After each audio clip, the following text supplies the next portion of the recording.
Well, good evening, everyone. Good evening, everyone. All two of you at the moment. Uh, And you I'm really one pack of them them. I in, think Bob. I'm one of You, them. you really pack them in. There's four. All right. Yeah, so we just felt like hanging out tonight and thought you On a guys might hangout. want to join us for the hijinks that we like to trade. We really should Sure. have done this earlier today when you were doing what you were doing in your Hey, Mike. bee house, and while I was doing what I was doing at my house. I have to get my stuff together to be able to do that, though. Yours look immaculate over there. Why? Look immaculate. Yeah, Boxes when I was everywhere. watching yours, I was like, man, that's really organized in there and squared away. It I'm wasn't glad in it the looks wood that way. shop, by the way. It was just he was Was putting it labels on a bunch of bottles. sort of in the honey house putting labels on boxes? So, yeah, we were just chatting, and I said, this is just one of those things. I don't show this on my channel and stuff, and it's just one of those parts of running that bee business that is not glamorous. It's not like shoveling out a pig barn or anything, but it's just not very exciting. It's just standing there putting labels on Well, for hours. one of the things we were talking about, um, because if you guys don't know, Brad and I talk quite regularly, like almost daily, not every day, but most days we do talk. It goes in waves. Yeah. But the thing is that Hey, um, Dean.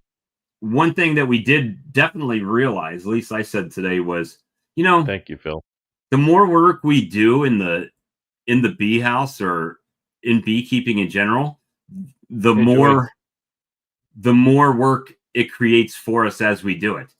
Right? Nothing's just like, hey, I want to do this. Oh, great. To do that, you need to do X, Y, and This, Z. this, this, this. Right. Yeah. And then after you're It's done like doing that, you got to do X, Y, and Z. it's those little crates, right? It's little crates. I want to make some little crates, so I make a bunch of little crates, and it's kind of like, oh, sweetie, would you pour candles for me day and night for the next 3 weeks to fill these little crates? And then, Well, oh, I need to buy a $75 heat sealer and a $40 worth of shrink wrap bags, and then I got to stand there for hours putting this stuff in the bags and shrinking them up. That shrink part is highly entertaining because you get to see the thing shrink up. It's kind of cool, but boy, sure takes a long time. So yeah, you're right. It's kind of like I want to do this, and then 3 weeks later, it's boy, I'm glad yeah. that's over. Well, I mean, Careful what you think, wish for. think if it was a huge company, right? We have the ability to Opening Pandora's box, yeah, a yeah, can of we have the worms. ability to kind of control when we're going to do things and how we're going to do them.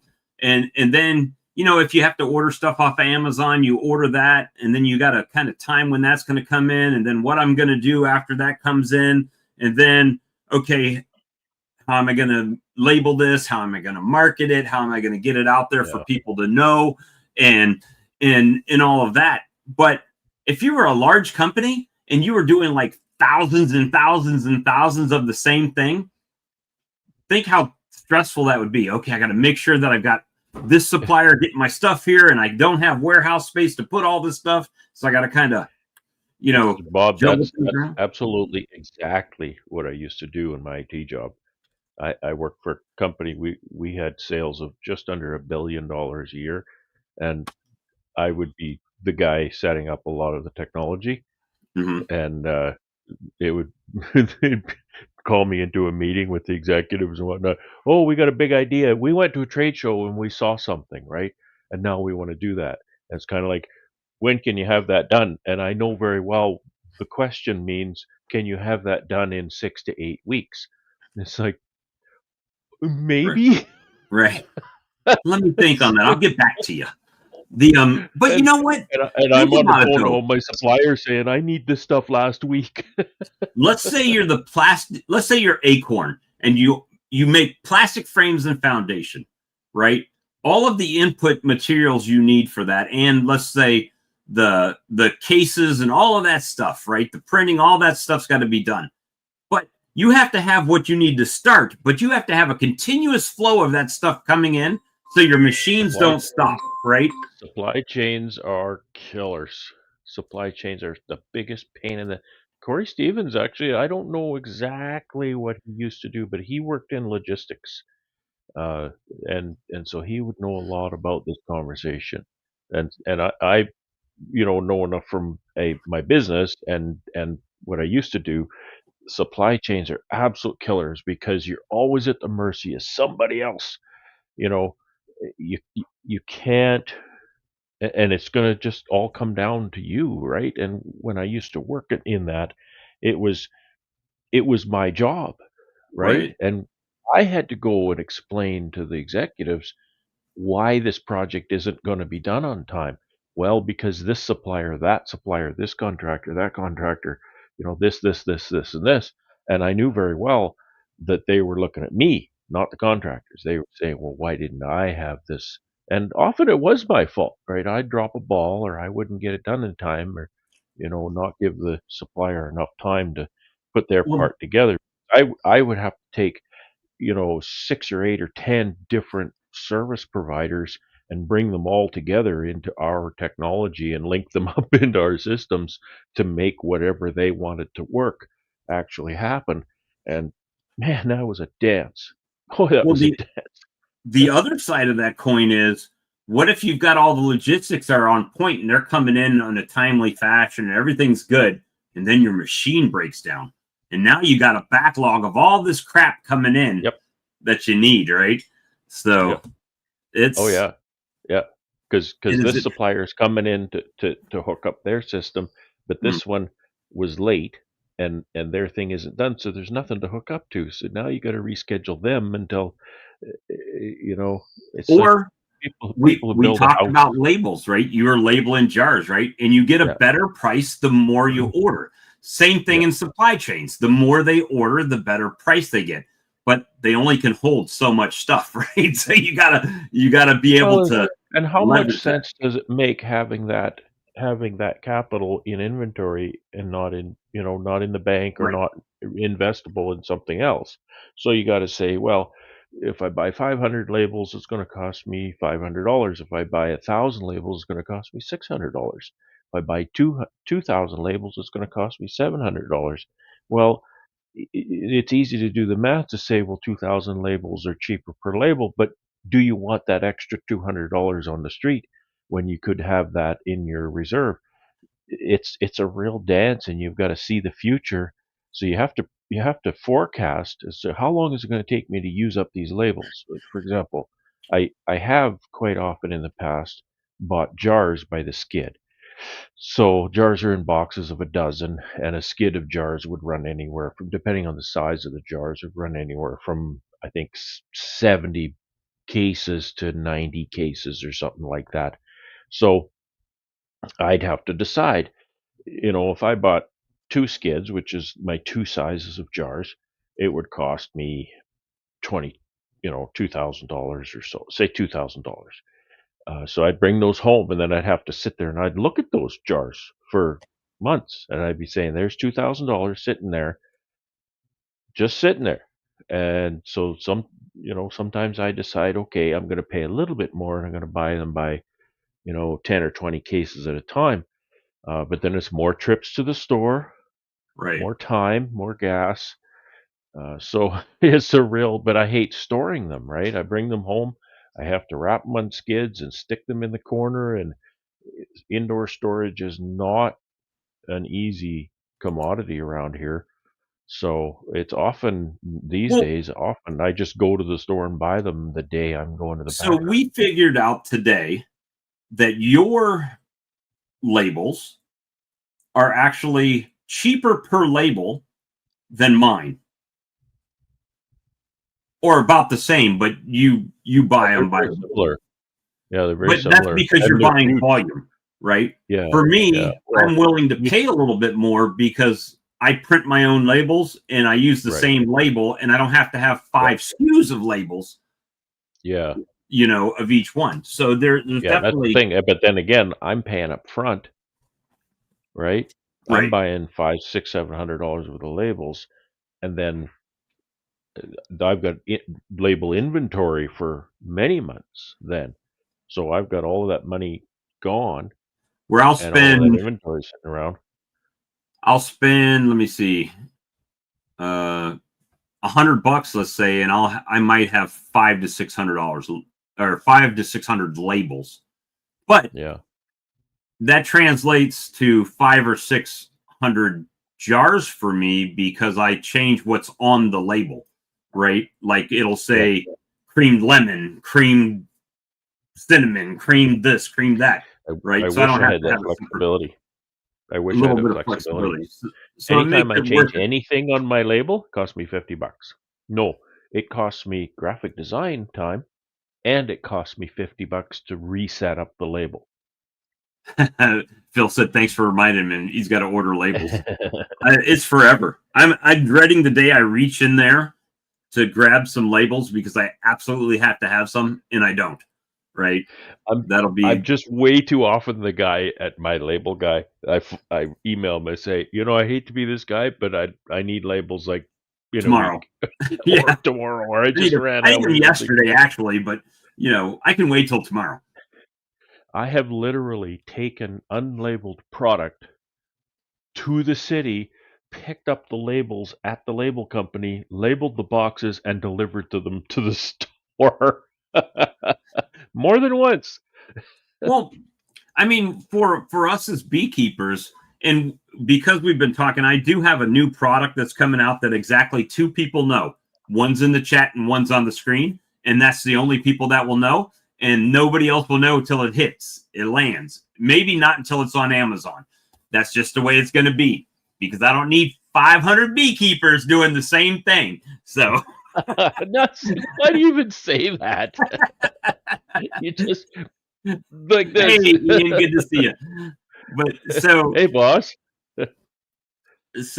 but the thing is that every single for me, So, I don't have a just while the boss is outbuilding in there, I'll just say I'm feeling much better. that every single item or SKU. Like I kind of breezed past this on my table this weekend, right?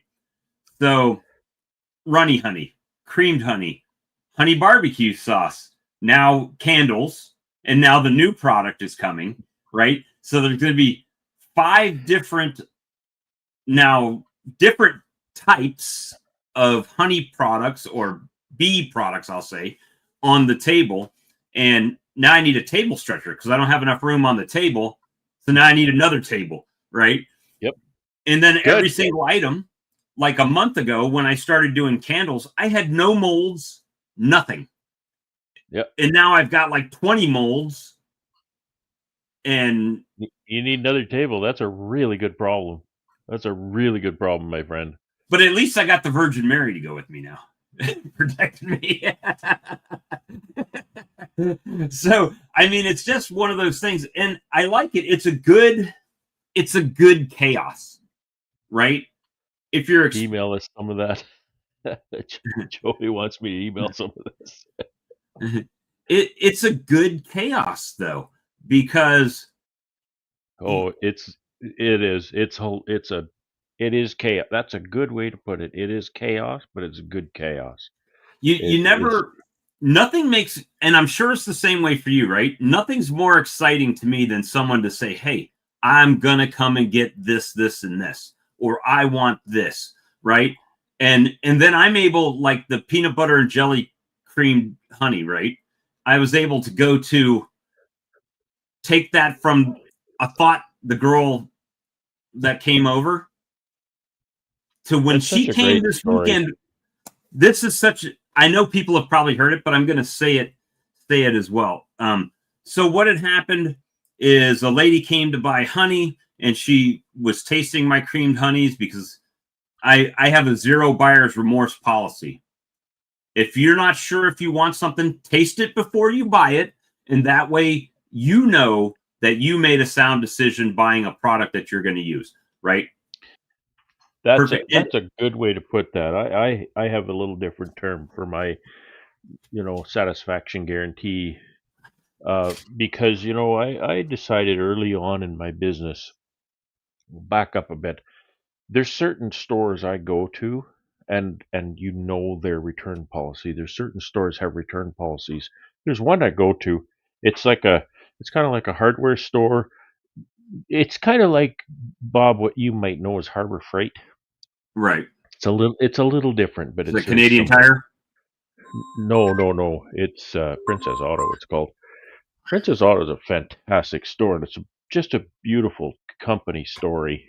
And you can take something in there that's 10 years old, and if you can show, you don't need a receipt or nothing. If you can show, if it's obviously a Princess Auto brand, they will, Give you a new make one. it right.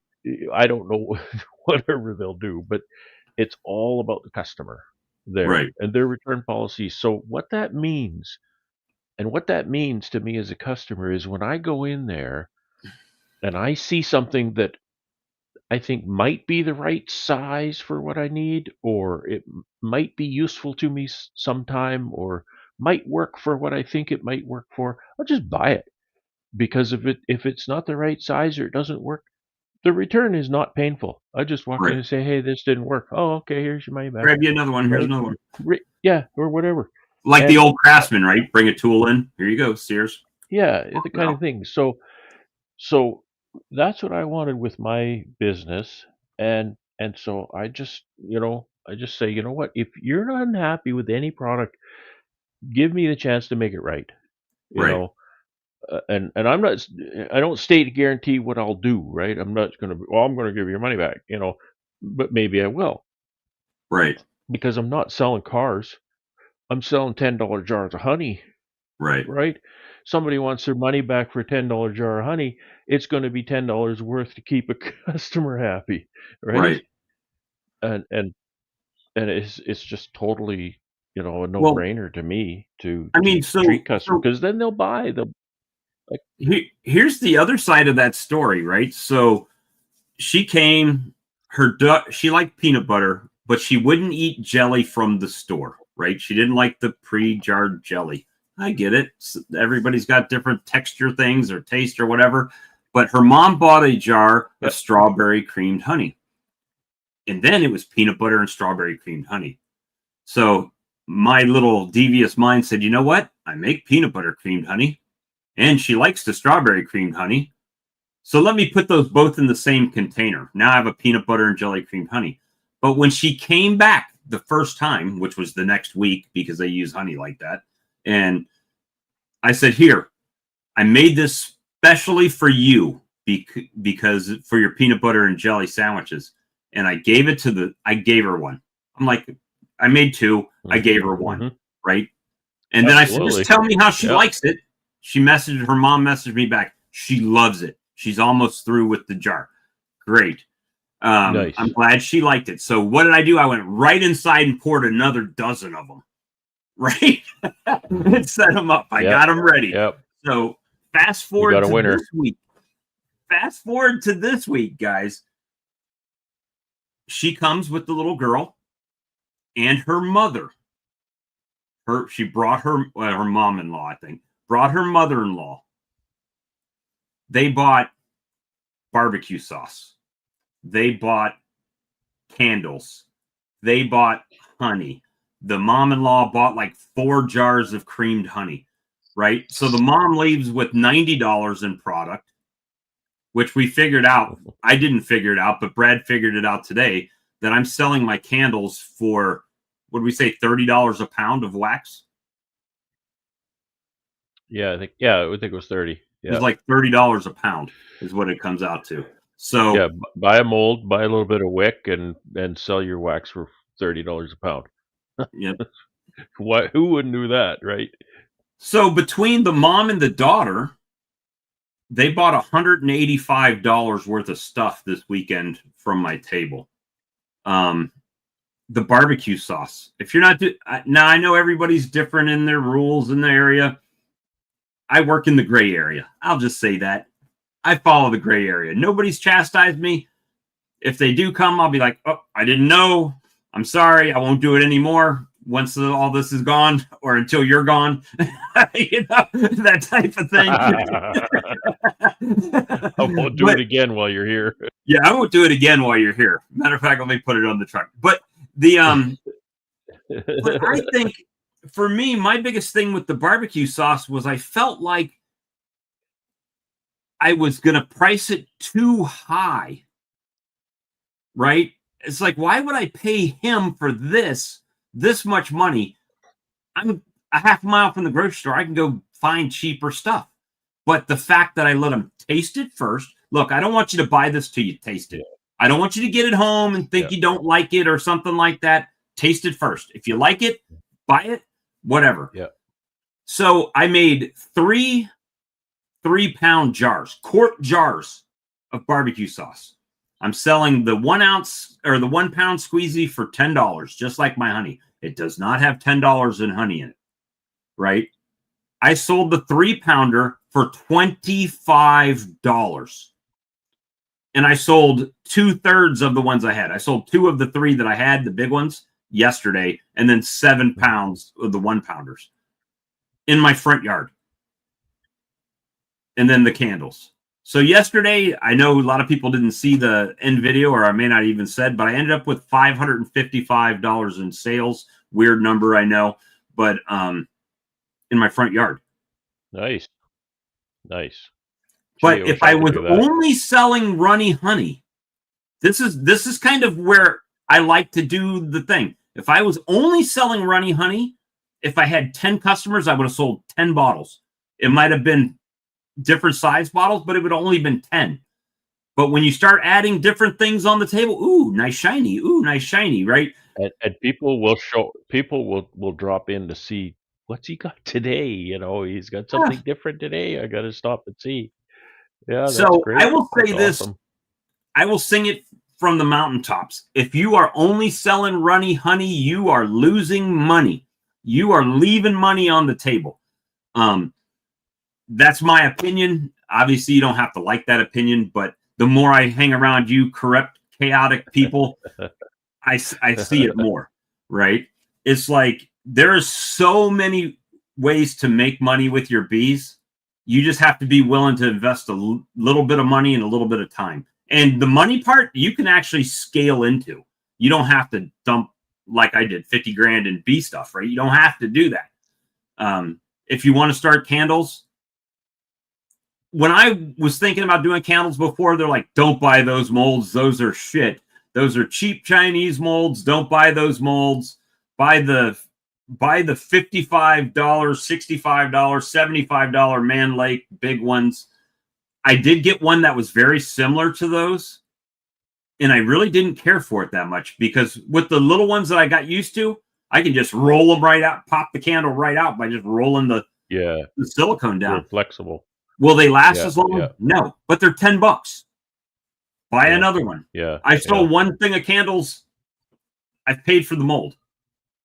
You know, You said something earlier that I wanted to comment on. You said, "Well, why would the guy buy my barbecue sauce when he could buy it cheaper in the store?" And that's exactly the point. And it's not a matter of grinding your customer, just kind of soaking more money out of your customer. It's not about that. It's about you have to make some money at your business, and it's harder for a small operator to make money than it is for a great big company because first of all, they're going to cut all kinds of corners to make a cheap product. And so you can't compete with price right? on on those huge companies because they're But not even using domestic honey if they're using any. But what I want to say is is you have to position your product in the marketplace. And right, you have to decide who is your customer. If it and the rule is if you market to nobody, if you market to everybody, you're you marketing to market to nobody. nobody. So you have to decide who is your customer. Who are you marketing your product to? And so you can decide on when you think about price, you can decide, are you marketing to the bargain hunter, No. or are you marketing to the middle of the road or the elite kind of thing, So the way, kind of a customer? And that's a very different scale, and you'll find a very different customer, and the way they deal with you and the way they I want customers to want my product because they want my product, right, not because they feel obligated to buy the cheapest product they can find. It's not the cheapest honey. It's not the most expensive honey, but it's not the cheapest honey. So I know that these people are coming to my home, coming to the farm, coming to the driveway, picking it up in the store, coming to the market because they like the product, not because it's the cheapest product they can Right. find in the marketplace. Well, so we had a couple discussions, and I'm going to work my way into one of the discussions that we had. First, saying the way I start with things, right? So, like the barbecue sauce, that was going to be a Oh, I one-off. thought you meant on Amazon. No. Now I'm going to do the barbecue sauce. I'm doing it as a one-off. Look, it's summertime. Let's make some barbecue sauce. Everybody's barbecue. That was my sample round, right? Like my beta testing. Will it sell? I do it with the creamed honeys. Yeah. I'll do a small batch of creamed honey. Try this. Do you like it? If it sells out, I make more. If I don't, it goes away. It doesn't happen again, right? With the sauce, it was just the opposite. I did start with a small batch, but it was my goal to make the best freaking sauce I could make, right?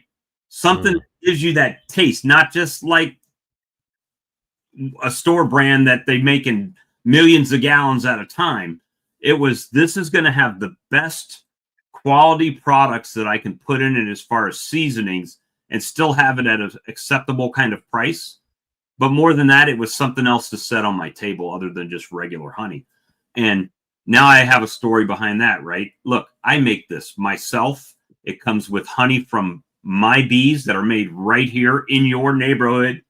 You know, I have people, and oddly enough, before this weekend, the last 3 times I was out there, I had one guy stop and he said, "You got any barbecue sauce?" "No, I don't have the barbecue sauce." "When will you have barbecue sauce?" "Well, I'll try to make some," right? It's only one guy. Then it's like, he came by the next week. "Do you have barbecue?" Came again. "Yep." "No, I don't have any Yeah. barbecue sauce." This happened 3 times, and I'm like, okay, I'm going to make the barbecue sauce. And then I come out with barbecue sauce, and he doesn't show up. But everybody else that came bought barbecue sauce because I made them taste it. And when I say make them taste it, obviously I can't shove a spoon in their face. Taste this. Right. Most people will taste things if you ask. Yeah. "Do you like barbecue?" "Oh yeah." "You like barbecue sauce? Try my barbecue sauce." And I'll squirt it on a spoon and hand it to them. And, "Oh, that's good. Great. It's right here. $10 or $25. Which do you choose?" Right. And I mean, $100 in barbecue sauce doesn't sound like a lot, but it's a lot for a table in my front yard. You know, it makes me motivated. And I'll tell you what, I had somebody message me that I worked with at Spectrum, and they said, "Hey, how's the job hunt going?" I said, it's kind of holiday, not really going too good. And I said, "But I did sell $550 at my table." And she said, "That's what you were making at Spectrum if you didn't sell anything." Or before we got to the floor, That's right. $1,100 I was taking home every 2 weeks. So I was like, you got a point. I can just sit here once a week. If I could make $500-600 on the weekend, what's not to love about that? But that's just the beginning, my friend, because that's just a weekend, right? And then weekdays, you do other stuff. You get into stores, for example. If I could fill your week full of store deliveries and whatnot. Yeah, it's because you're a craft barbecue. That's right. You know what pumps me? I fill my truck with honey and I go start doing my rounds and I come home with $2,500 worth of invoices. That's what really pumps me up, man. James, is that a 5-ounce jar or is it a 5-ounce in weight? What size are you putting that in to get 5 ounces in it? American weights and measures drive me bonkers. I mean, I sell my jars are this is a 6-ounce jar, but it holds 8 ounces of honey, right? So about 8 ounces of honey. So I get $10 for this size. So that's $20. I never know what you guys are talking about when you say ounces. Well, it's, and then we have fluid ounces. There's 8 ounces in a cup and there's 16 ounces in a pound. Right. It's the craziest system I've ever heard of. Yeah, but what Measure about, volume and weight in the same measure. well, one's actually fluid ounces, right? I know it So, is, but you don't say that. right, it's just ounces, liquid ounces.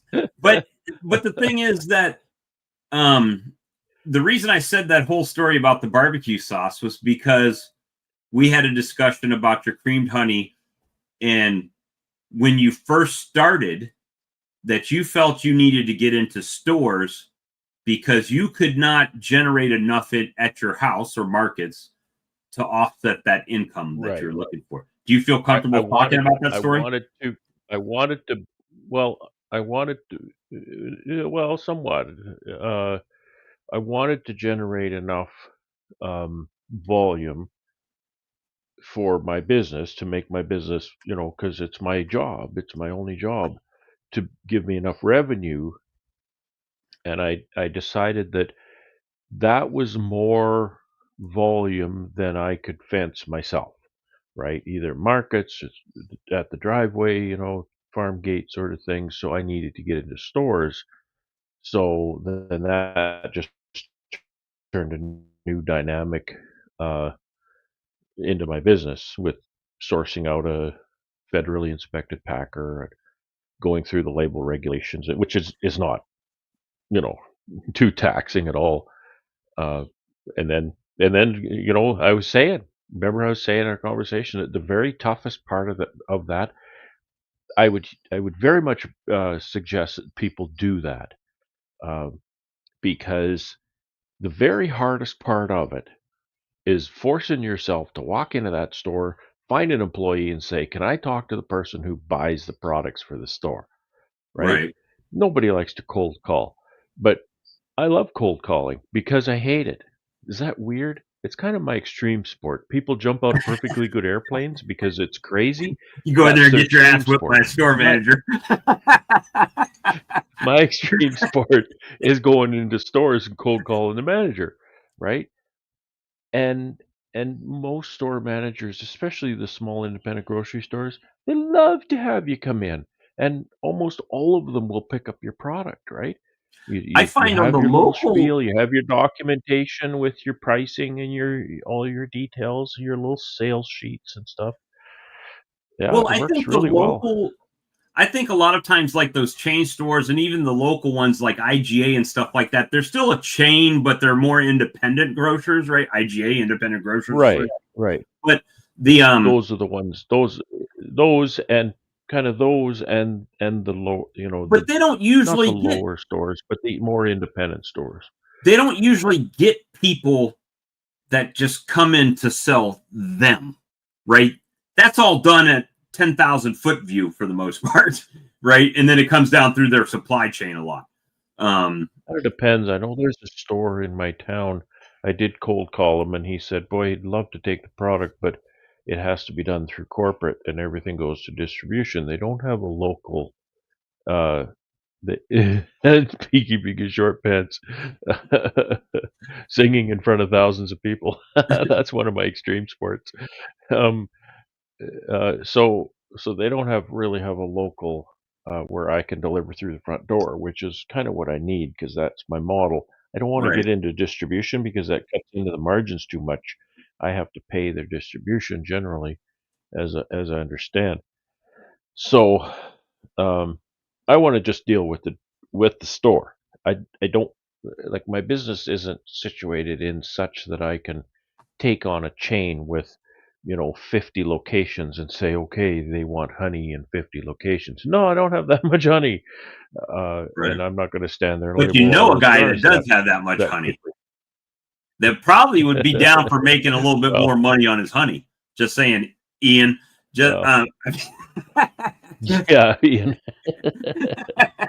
Yeah, well, Ian could fill up his winter with selling honey. And that's the problem, though. When you get to that point, like that's kind of the next level, right? Uh, so kind of the first level would be producing honey, going to farmers markets, selling farm gate, doing everything direct, right? And you can do that. You have to work really hard. That's a lot of work. Those markets are so much work, and they're very draining on me. Of course, I'm an introvert. You wouldn't think of that, but I am an introvert. So lots of time with lots of people pulls energy out of me, and I need Right. time to refuel after that. So, so that's a lot of work. These people do market every day. I couldn't do that. I just absolutely couldn't do that. Yeah, I'm So then the next level is to pick up a few local stores and whatnot, and then the next level is to kind of go national, and then the next level is to sell uh, wholesale like Ian does well, in America. I am extroverted to an extent, but I do like my peace and quiet as well, right? So for me, the front Well, yard model, yeah, there's such a thing as being a social a social introvert, and it just has to do with whether people energize you or people take your energy out. Right? Where do right? you get your energy? Do you get it from people or do you give it to people? And I give my energy to people. Well, like, I mean, I know it's been 6 years that I've been sitting in my front yard. It hasn't always been $500, $600 a weekend, right? That has not been, it is built to that point, right? And now I'm actually getting to the point that when someone says they like something, or I come out and it's dark out to hand them some honey, I ask them, hey, do you mind giving me a Google review, right? Yeah. Something like that. Yeah. Um, just Oh, as a little, yeah, I've been doing this 10 years now. And my first year I think I sold $6,000 worth of stuff, right? Um and then my goal was to 50% increase in sales every year. 50% increase, 50% increase. And I did that for a lot of years. right. And then I got to a place where, I'm pretty happy with where the So, business is so now. we have different models from that. And I'll say it this way. Um, for me to grow by 50%, I can't do that. I mean, I can. Don't get me wrong. With that, but without dumping a ton of money in it and more colonies and producing more honey to do that. So Yeah. instead of making 50% more honey, I try to make 50% more profit, which that's when the creamed honeys and the barbecue sauce and the candles and all these Well, extra things. value added value added Right, is really where it's at. Uh, you've got two things at play there, though. I can run more colonies and produce more honey, or I can run fewer colonies, produce less honey, and then do more of the value added right. activities because I'm only one person, just like Yeah, you me are, too. right? You're only one person. So I can decide, am I going to spend my time making barbecue sauce, candles, and cream, strawberry and peanut butter and honey swirl, am I going to spend my time doing that, or am I going to spend my time building more bees and producing more honey? It's just a decision to make, and I may change in the Well, future. Who knows? I Who mean, knows? my best year ever here was last year. I made 1,200 pounds of honey. That's it, 1,200 pounds. Some people might say, oh, 1,200 pounds, that's a lot. And when I tell a customer I made over 1,000 pounds of honey, they think it's a lot of honey. But in beekeeping terms, that's not a lot of honey, right? It's So, not a lot. That's a lot of toast. I always look at that and I think that's a lot of toast. right. But, but yeah, but it's you not know what that I'm much saying? honey. It's like, I can sit on 10,000 pounds of honey. It's not that much so honey. so what I had to try to do in my mind is I had to find a way to make that 1,000 to 1,200 pounds make more money for me, right? How can I do that? Well, it does a cost investment. It does. You got to do either you're investing time, money, or equipment or something, right? You're investing something. So, like a creamer. For me to make creamed honey now is nothing because it's making right now for me in my kitchen. It's going, right? I can merely go in there. If Brad said, I need a cow shit flavored creamed honey, I got you, buddy. Get the cow shit, and I can go in there and I can pump it up and mix the flavor, and I can send him all the cow shit flavored honey that he wants, right? It could happen. But it's taken 6 years to get to that point, right? That I can, if someone can say Yeah. a flavor and I can get that flavor, I can make that creamed honey. Not a problem, right? That can happen. So for at first where I had to go and mix Flavored it, honey.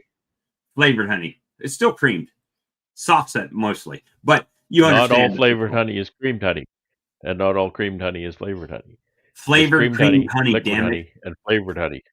All right, so but I used to have to go and do the bucket or do just the KitchenAid mixer. So like even with the sauce, I had to go get the stuff for the sauce and then came home. I made it in one night, but now I'm making it in a big pot, right? How much Yep. how much barbecue sauce can I make in this, right? Yeah, that's just logistics, right? Then how are Because you gonna make a you can make a batch in the KitchenAid, but you gotta make a lot more than that. the price doesn't go up exponentially the more you make, which is it actually does the inverse, right? Yeah, there's some core stuff, but the more of you buy, the bigger jug is cheaper per ounce of, let's say, ketchup than the small bottle, right? So you are getting some discounts and doing it bigger. So, and I can do it at one time, but again, it's after the flow, after beekeeping. But but you own a KitchenAid mixer, you own a kitchen mixer, let's say, instead of Right, brand names. But if you're gonna and you can make, say, 4 to 6 quarts of whatever at a time in that right, mixer, and I use quarts because that's the size the bowls are measured in. right, Uh, but if you're getting to the point where you're wanting to make 5 gallons of this stuff at a time, well, now you need different equipment. So now you're gonna be spending $1,000, perhaps, just to choose numbers, and whatever you're spending is more than just the mixer that you already own. So well, now you've got, more more capital costs into that product, but then you can use that capital equipment into other products as other well. products, right?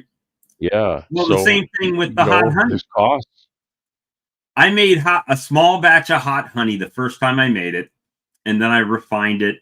And then when I got it to where I like it and my customers like it, now I make it in 5-gallon pails.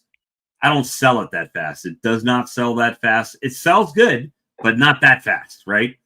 But because I Yeah, did 60 pounds of it at one time, that's 120 jars that I did last year that I'm still selling that this year, right?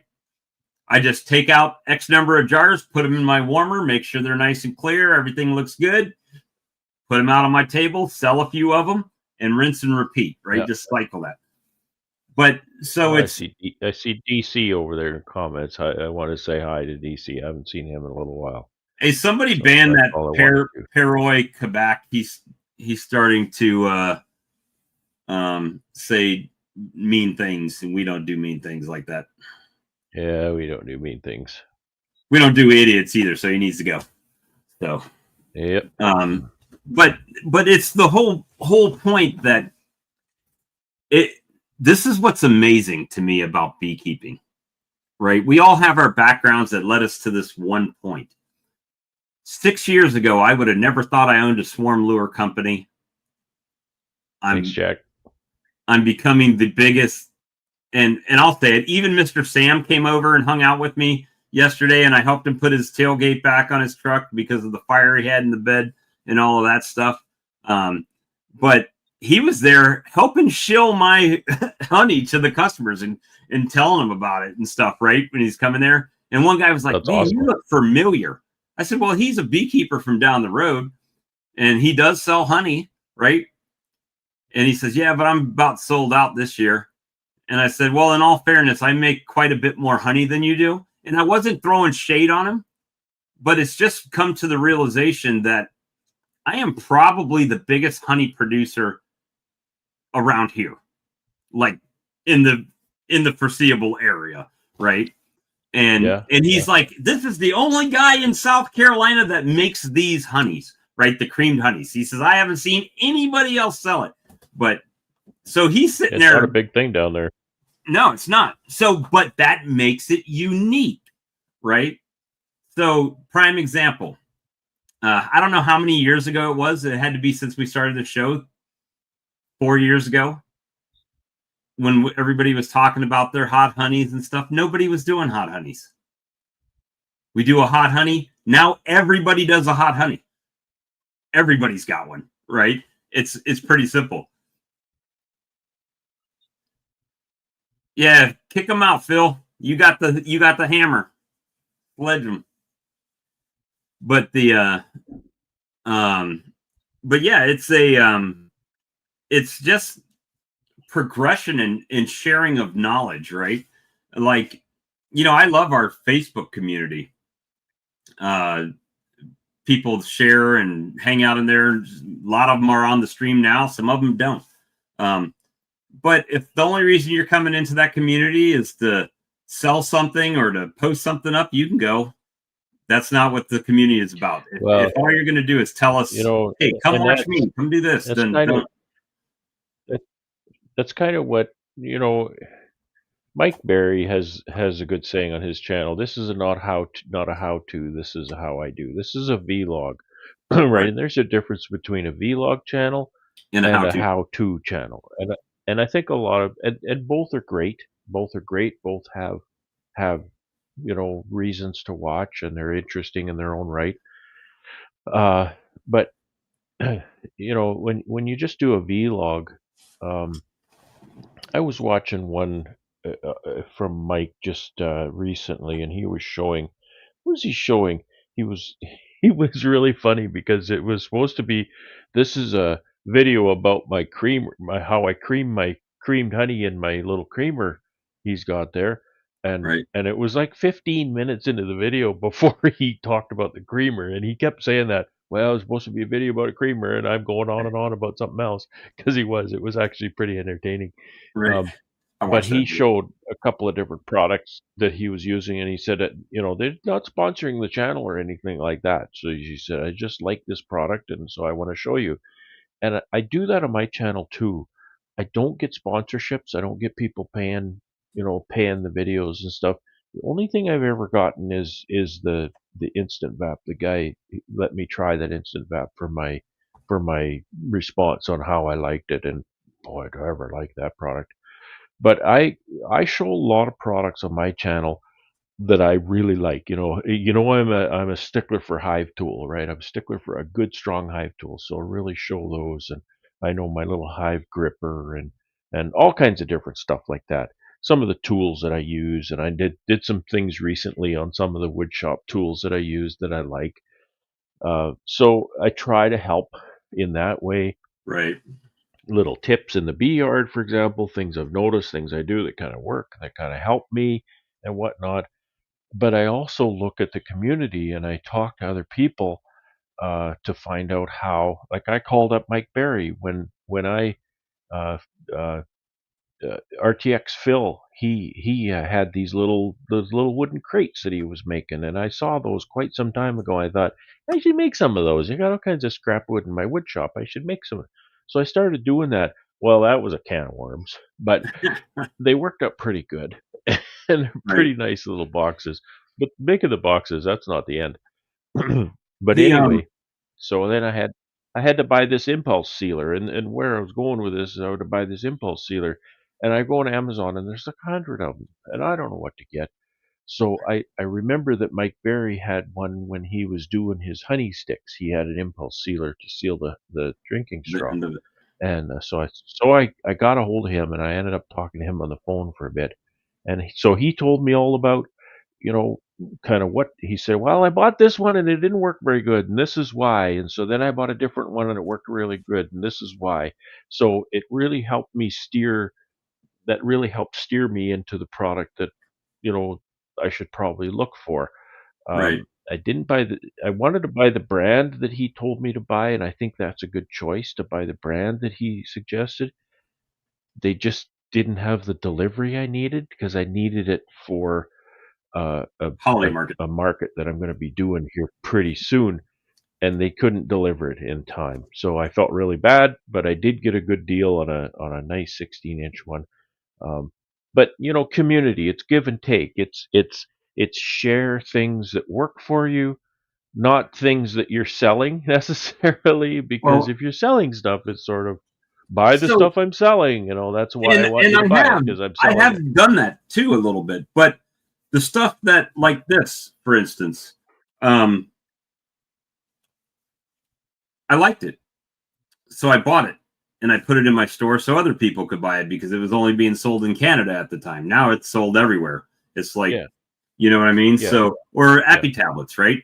Yeah. Put it in my store. My store was never intended to be a store.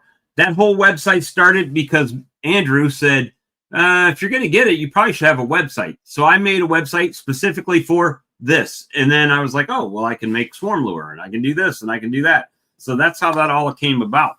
And, swarm season, I'll talk about my swarm lure. Feed season, I'll talk about what feeds I'm using. And if they want to order from me, they can. And if they don't, they don't, but I'm not merely coming on here I'm not running banners saying, go to this site. Not all the time. I've done it before, but yeah, well, that gets into, selling or not selling. Really where I was going was the give and take, right? right. I try to help with the things that That I I can help with. know, And or that products that I like, or procedures that I like, or things that work for me. I show how I introduce my Virgin Queens on the top bars and stuff, just because it works for me. There may be reasons that won't work for you, but it just show you that it can work if you want to try it, sort of thing. right. I wanted to. I'm going to change the subject here, but DC was he's talking about speakers at Nobby and stuff, and I was really I want to go to this thing. I was on Joey's live recently, and Cayman popped in there, and Cayman asked me to speak at Nobby. Actually, I was really put aback, but then in communicating, he came back and he said, basically, I got bumped, so I won't be speaking at Nobby, but I was kind of happy how I got bumped because I got bumped by Frank Rinkovich. So it Right. took Frank Rinkovich to bump me from Nobby. So I feel okay about that. Yeah. That's one of those things, you just don't know. I mean, obviously Cayman and I don't always see eye to eye on a lot of things.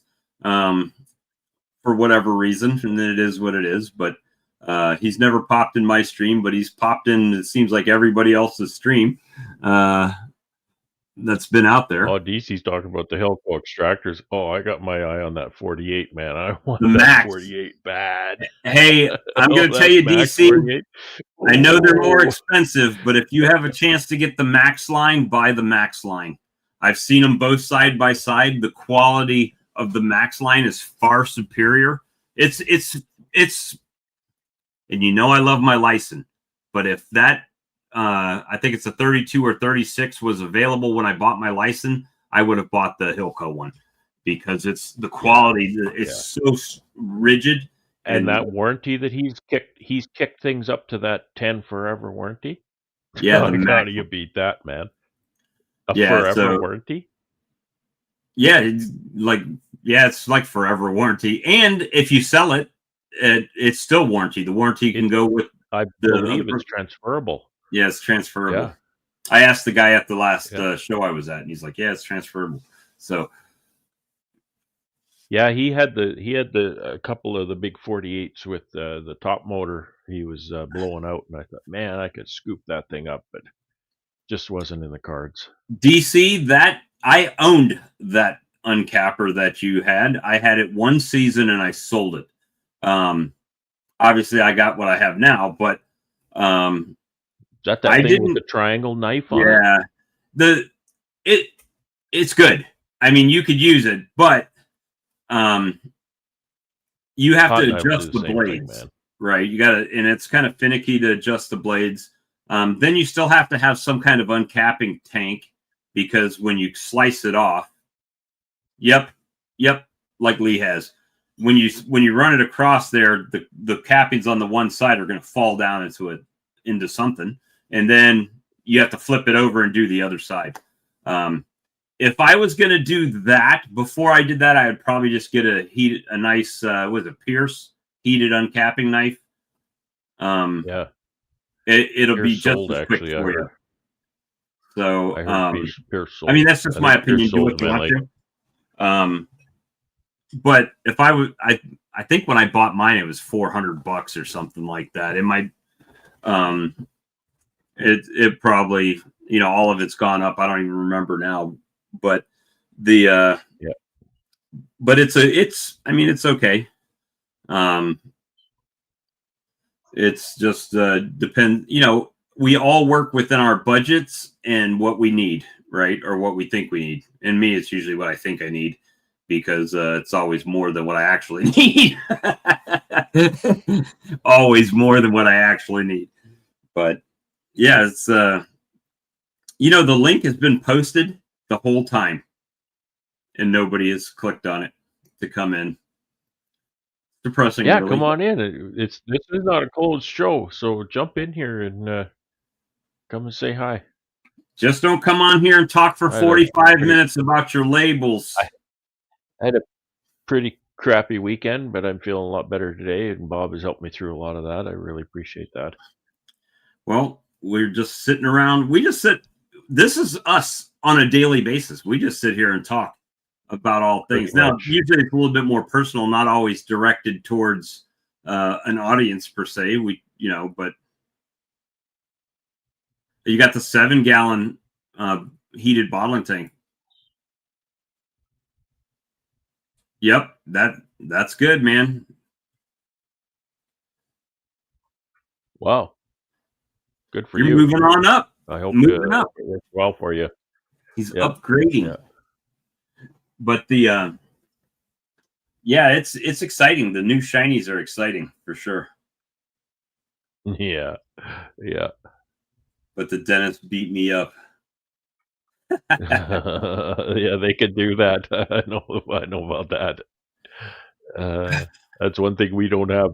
You know, people think about Canada and healthcare. Well, it doesn't include dental.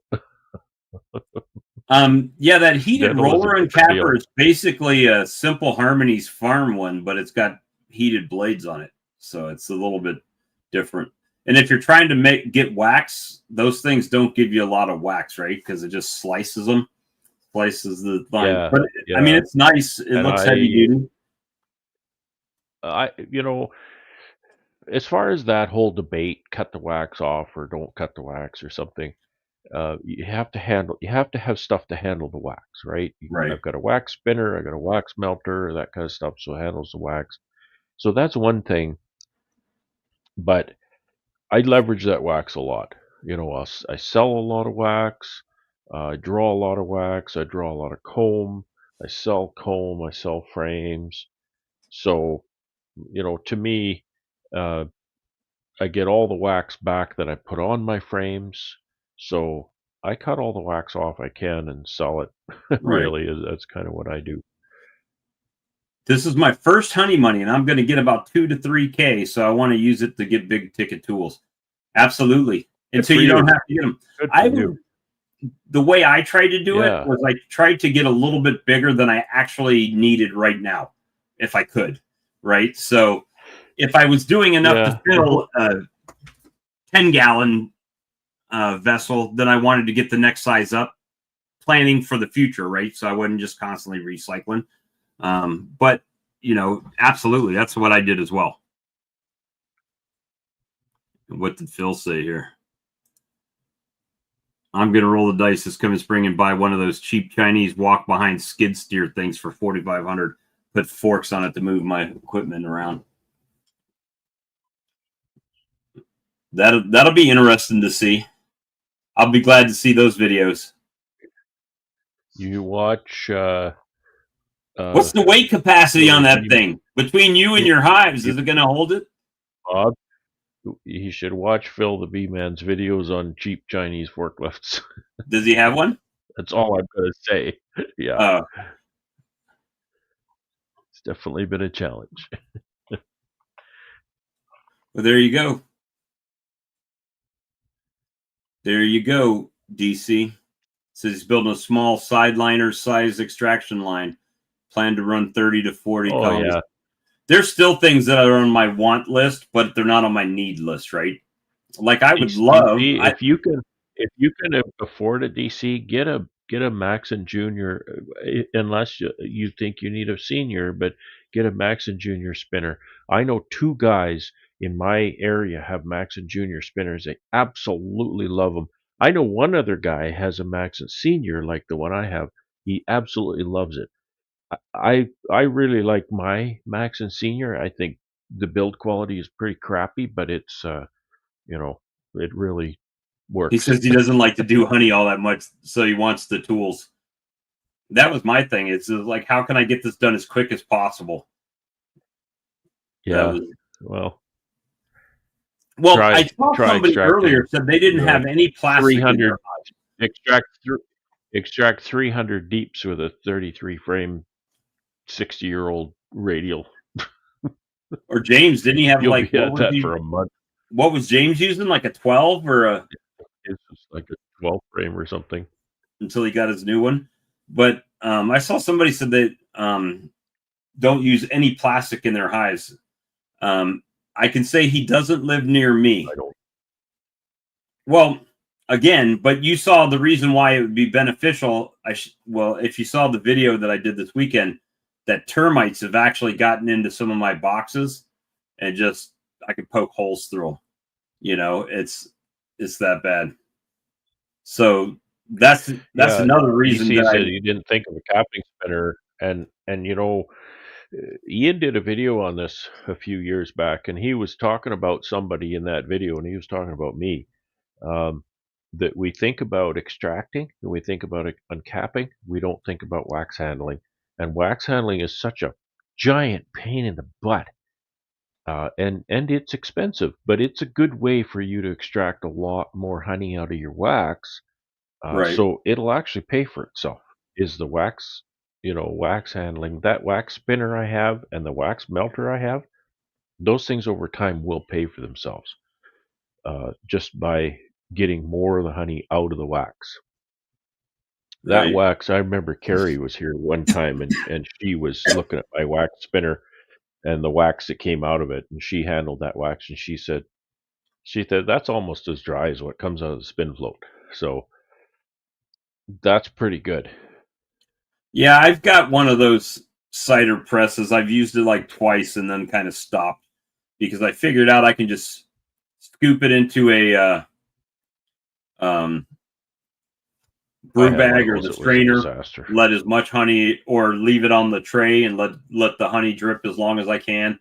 And then what I do is I take it back outside and let the bees clean it up in a bucket or something.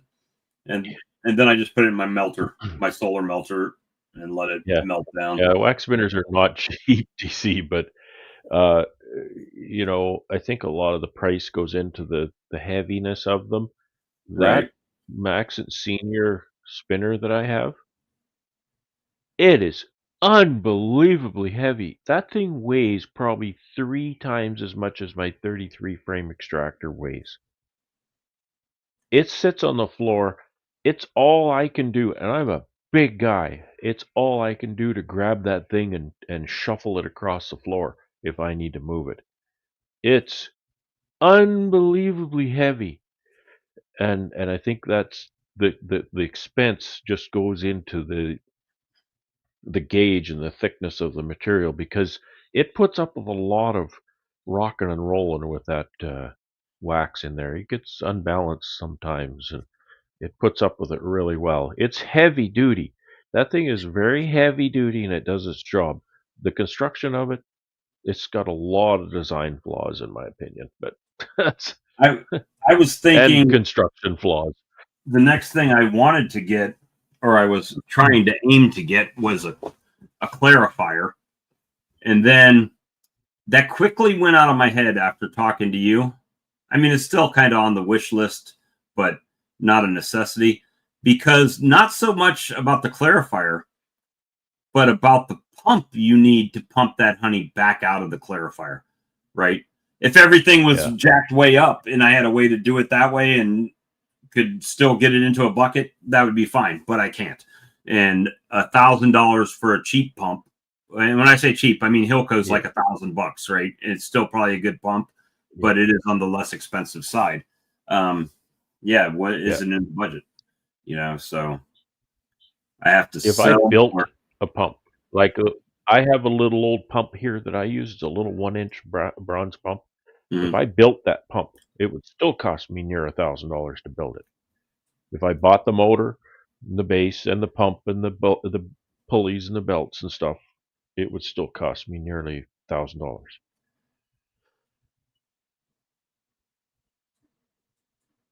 Let's see. They sold the first day. You sold 14 jars of the 3 pound, and yeah, you'll sell it, man. I get Yeah, people you go. calling me asking me, "Do That's I how you sell?" build your market. And every one of those sales is not a final sale, DC. I want to tell you that. Every one of those sales is not a final sale because they're going to take that home. They're going to either want another one or somebody are going to sit down at their table and say, "Boy, is this stuff ever good?" And they're going to pick up the jar and look at the phone number on the jar or something, and you're going to get another sale. That's called residuals, is what that's Right. called. And the more residuals you get added to your new customers, that just builds up. I mean, right now, it's always Builds this and builds time of and builds. year where I'm wondering, am I going to have enough honey to make it through? Right. Um, that's why I kind of like my Like process. it's taken me 10 years to do what I've done, and I'm just getting going in 10 So, years, like, right? let's use Mike Berry's video as an example for a second. So he was making cinnamon creamed honey in that video, and he Yeah, was that's making right. it directly in his creamer, Right. right? So means he has to empty all of that out. Now, from his video, I understand he only makes plain and he makes cinnamon, 2 flavors. That's it, right? So different situation. But if I did that here and made all of my creamed honey in my creamer like that, the flavors of the creamed honey, then what Yeah. would happen is I could only do one at a time. I could only do that flavor, right? Right. So, Right. Yeah. so for me, that vessel will only ever have regular creamed honey in it, and then I tap that off as much as I need to make whatever flavor I'm making, and do it that way. Now I can do multiples of the same. I can make like that's a 7-gallon creamer that he had. I could do that just by siphoning it off and then flavoring it that way. But while that was doing, I could also do another flavor and another flavor and another flavor, as much as I have creamed honey in there. And that just works for me. It's not good or bad. It's just And different. Bob, I don't know if we could get more information. Bee collector Rick sold out of the wax cappings I jarred. You're jarring wax cap. I've heard of that. People want to buy the wax cappings with the honey in it or something. I'd really like to know more about that. If you come on the stream if you want, or type comments about that. Like, how do you do that, and what do people want to buy? How big a jars do they want to buy? And what do? You take wax cappings, put it in a jar, and then put honey in it or something? What do you do? I've heard of that, and it intrigues me. And I understand that it's kind of I think it's an ethnic thing, isn't it? That people from certain countries like to have the wax cappings with the honey. So Bob disappeared and left me all I just alone. went to grab a drink. I went like this. So And I'd even really like to learn. I'd like yeah, to I learn would more like to about learn that that as well. Anything value because added that that can might go, be a really good. Yeah, that anything might be a really good little anything value added would be sideline. good. Yeah. And I Well, need that to get sounds like a value added that I could do, right? yeah. So I mean, we all have I different have to regulations, I have right? to watch my labor. I have to watch my labor inputs because I don't have time for too much. I'm making my own He deliveries says he and just all that sort of fills thing. small jars and freezes them. So, fill small jars with what though? You're just putting cappings in the jars, or what are you doing? What are you putting in there? What do they want to buy? Is it wet cappings? Is it dry cappings? Are they just buying Yeah. wax shavings? DC says he's doing propolis. Get propolis traps. Yeah, well, I have some propolis traps, but I've never really used them. You'll have to tell me how that works out for you.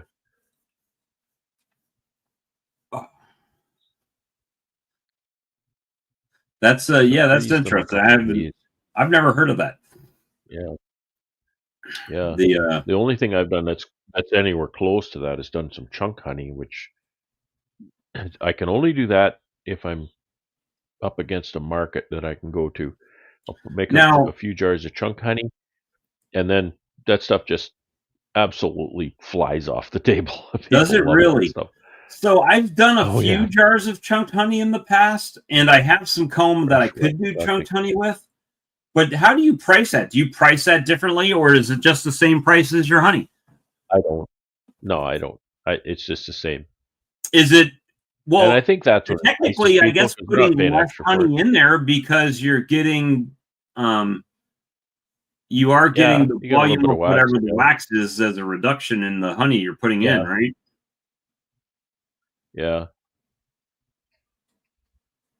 yeah. And typically it was just the chunk, just the comb honey that is kind of the odds and ends. Right. Not a nice section of honey that I can put in a tray. I just stick that in a jar. But problem is then that jar granulates and then you have a mess because it's really hard to liquefy a jar of liquid honey with some chunk honey in it Just put it in your because freezer. a little bit too warm and you'll just get a wax at the top. It just all melts. Just put it in the old freezer. Well, that's the Made thing. You put it in a freezer before it granulates, yeah. But I've only done it a couple times, and it's just literally I'll do it a day or two before I go to a market. Let's see. I'm gonna see here. Trying to multitask here. Wow, 500 sections. That's pretty good. Yeah, I can't make enough either. I could sell it. It took me a while to get a market, but I'm starting to really get a market for it. So I can sell a few hundred sections a year if I can make it.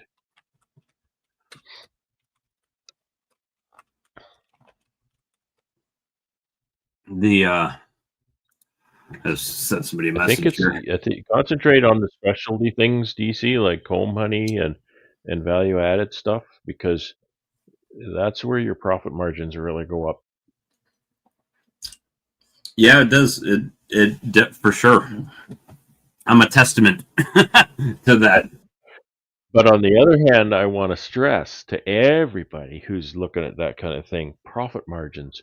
You watch those profit margins very, very carefully because you can so easily get into something that's a really good idea and do it and start selling a product for a certain price, and then you do the calculation after the fact and you realize that you're paying people to take this product because you didn't watch your product margins. You Right. watch your profit margins very, very carefully Well, and for know what what I've they are, because you go to a table and you want to do so. Maybe somebody wants to buy 10 of one product. I got a bunch of Christmas gifts. I want to buy 10 of one product, so you want to give them a good deal. You need to know what a good deal is, and you don't want to cut yourself too short on that good deal. I've done that so much. I'll give somebody a good deal, and then I'll do the math later on and think, well, I paid them to take this product away. That's not good. You can't the do business like that. Yeah, profits do go way up on everything outside of the plain running. But I'm just in the chat. Uh, like James Knoll was saying what he was getting on his creamed honey. He's making way more on his creamed honey than I am. Way more. Because of the sizes, right? And I like to keep it. I not that I couldn't. I could definitely do Wow, different that's pricing some for good sure. training, DC. 2-year degree in accounting and business management. Wow, I could learn a few things from you then. That's Well, the awesome. That'll serve you well really well. for me, I try to keep everything on certain price points. A couple reasons. I don't want to give a bunch of change out. I can walk out to my table with no change because most people have a 10 or a 20 or something like that. And most of the time I can make it work, right? To where Yeah, you wanna make it easy. Yeah. or like my No, candles that I'm he selling. just said something. DC, he just said something. 1.5. I think he's saying $18. 1.5 pound jar, $18. 3 pound jar, 36. See, that's linear, and I don't agree with that. I'm going to tell you what to do, but I don't agree with that, and here's That's the why. same way I do it. Now they Yeah, get and I don't agree with that. So yeah, that but as it they gets are getting larger, more the honey price in the 3 pound jar, more than 3 pounds. They're getting like 3.2 pounds. doesn't matter. Uh, as the container gets larger, the price should go down. Price per unit should go down, um, because the packaging costs, your labor cost is less, your label cost is less, and your container cost is probably less too. Like a 2 pound jar is going to cost you less than a 1 pound jar per pound, right? Right. And here's an example. Because you You don't go to the need 3 movie bottles. theater, and maybe I'm just old, but when I used to go to the movie theater, you got four sizes of soda pop at the movie theater. You got the small, and only vegans buy small. You've got the regular. The small is $3, and the regular is $5, and the large is $7, and the extra large is $7.50. Nobody buys a large. They always, every single time they sell a larger anything larger than a medium, they get an extra 50 cents out of you because you look at the large as $7. Well, the extra large is the jumbo it's only 50 cents, and it's a jumbo. So you always buy the jumbo, right? That's what Right. you can do with your honey. You can give them the incentive to move up, right? um, well, I don't know. I go through my price. I've worked really hard on my different price I'm glad you levels showed for my up. different product. Mr. Alex. How you guys doing? So I'd encourage you to look at your costs and work out your pricing from there, because you can probably encourage people to go into the larger container. You still got to make money on that larger container, uh, and you know upsell. Well, It's called upsell, right? Upsell them for to the me, next size. I'll I've got always try plenty of that. different items that they can buy on my table, so that's one thing. And I understand the principle that you're putting out there, but like Rick there, right? $20 a quart, where I'm getting $30 a quart, and I'm getting $15 a pint, where he's getting uh 12, right?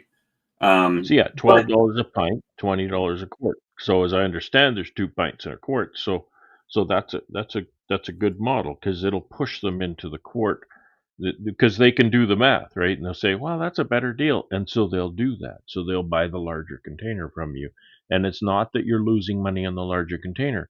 You're making more money per unit on the small container, but you're making more money, period, on the larger container. right, how can you get the bubbles out of the creamed honey? It's a waiting game, I find, So sir. with so many of the 3 pound jars selling and so few of the 1.5 pound, put the price of that pound and a half up to $20, man. Pound and a half, because what did he say? 36 for a 3 pound jar? No less than $20 for the pound and a half. No less. I'm Because you have another phenomenon that somebody comes to your table, they will always buy the least expensive thing on your table. It doesn't matter if it's a good value or not. They will always buy the least expensive thing, right? So if they're going to buy that least expensive thing, you need to make some margins on it, because they're not going to go to the next product that you want them to buy. So you got to make that margin on the least expensive thing, There's because they're people going to here do that that. charge $1 per ounce for runny honey, so it's $16 for a 1 pound. So, I mean, Hey, Brian. they are making they're making decent money, but the thing is that $20. that's $20 DC. Got to be $20. Yeah, I never do odd numbers like that. Well, it's an even number, but I never do like it's mine always are like 10, 15 or yeah. or 30, right? Me too. We have no coin. We have no bills under $5. So everything goes up by $5 at the farm gate. So if you're selling for 18, every jar you sell, you have to give back $2 and $1 bills, right? And I'm not doing the change. Yeah, no, $20. But I had a lady come You could with go a 30. 50. You could go 35. You go 35 with the 3-pound to make that easy change, but $20 for the pound and a half, definitely. Because they can easily figure that then, right? The 3-pound is twice as big, and it's $40 for 2 threes. I could save $5 and make, buy the 3-pound. They'll buy that 3-pound. Yeah, I don't look at Facebook Marketplace because those are guys that typically have like 2 hives and 5 gallons of honey, and they'll be sold out in a week. I applaud you for going a little bit above those prices. That's really good. Don't undercut them, because then you get bargain customers. And you could sell to bargain customers if you want. But I think I avoid. I don't think that's the customer you want. Bargain customers a little bit because they have to physically drive to my place to get it, right? Now, do I get the person that just wants a $10 bottle of honey? Absolutely, and I'll sell it to them. But a lot of times, Phil's got a good. Do what? Good question here. If you the table, I wonder if you put the customer cost per ounce listed out, the customer would notice it, kind of like Amazon does. I would say no, absolutely don't put that out, but know it, right? Like, I know how many dollars per kg my honey is. So I can easily say, I had a customer here today in the driveway, and they were looking at pails of honey. I have a 3 kg pail and I have a 5 kg pail. And I could say, 3 kg pail, that's $40. The 5 kg pail is $60, right? So your extra, so I can talk whatever they're thinking, right? I can say, so your extra 2 kgs is only $10 a kg. $10 a kg for good honey is cheap, right? So I don't have to say, well, this is $12.68 a kg and this is $11.35 a kg, right? That is not as meaningful as if you're gonna. It's the same as the large and the jumbo pop at the movie theater. It's the extra 2 kgs are cheaper. Is only $10 a kg, right? You're only paying $10 a kg for the extra 2 if you go to the larger pail, and I think that's far more meaningful to them. My thing is, people around here tell me I sell my honey too cheap. I don't know. I probably should have raised my price on my 1 pounder by now, but that would make it. That wouldn't. I would have to then raise all my prices if I raised the one price. That just reminded me of a funny story. I went to a customer. I had a new customer in the city, and she'd never bought from me before. And this was like 2 years ago or something. She ordered honey, and it was a good order. Like, she bought a couple pails or something, and I went there and I said, okay, this is how much. And she just looked at me and she said, that's really cheap. And well, I don't like to sell cheap stuff, but I don't know what to say. And she said, are you sure? That should be more. That's really cheap. And it was like 2 years ago, and she's never bought honey again. So right. I don't know what the problem is. Yeah, that's maybe it wasn't cheap.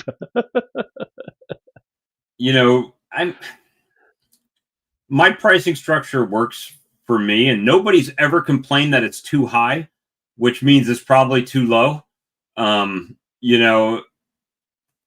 at the same time, I'm always adding new things and new flavors and new things to try. So it's a good point. You got to make it sound like they're getting more for free or more for less. well, But I did have a lady. This is just my opinion. I just want to say this is my opinion that more than saying how much per unit they're saving, I sometimes, and you got to read your customer, sometimes I would rather say how inexpensive it is for you to move to the larger unit, right? Right. Oh, but it's only another $5 for the larger container. Oh, wow, that's, Yeah, that's kind of how I did that yesterday. two A ways lady of came doing and it. she wanted 3 1-pound squeezies, right? And I'm like, well, for the same price, you can get this one big bottle, and you're getting a little bit more honey per unit, right? I mean, net same thing. She ended up buying the bigger bottle, which does end up making me more money because it's one bottle compared to 3, right? One lid and compared to 3, one label and compared to 3, that type of Is it thing. So, me? huh? So it does. Boy, I don't know if it's your internet or mine, but things are taking a pause on me. Probably my internet. It's fine on my end, so it Yeah, I might be never you. noticed anything. Okay. Right? I Yeah, didn't notice it's you. me. It's me. I'm sorry to interrupt. How's Alex doing? I was thinking about you today. Yeah, you were? That's kind. Yeah. And I don't know, a bit discouraged. A guy came and bought honey a while ago.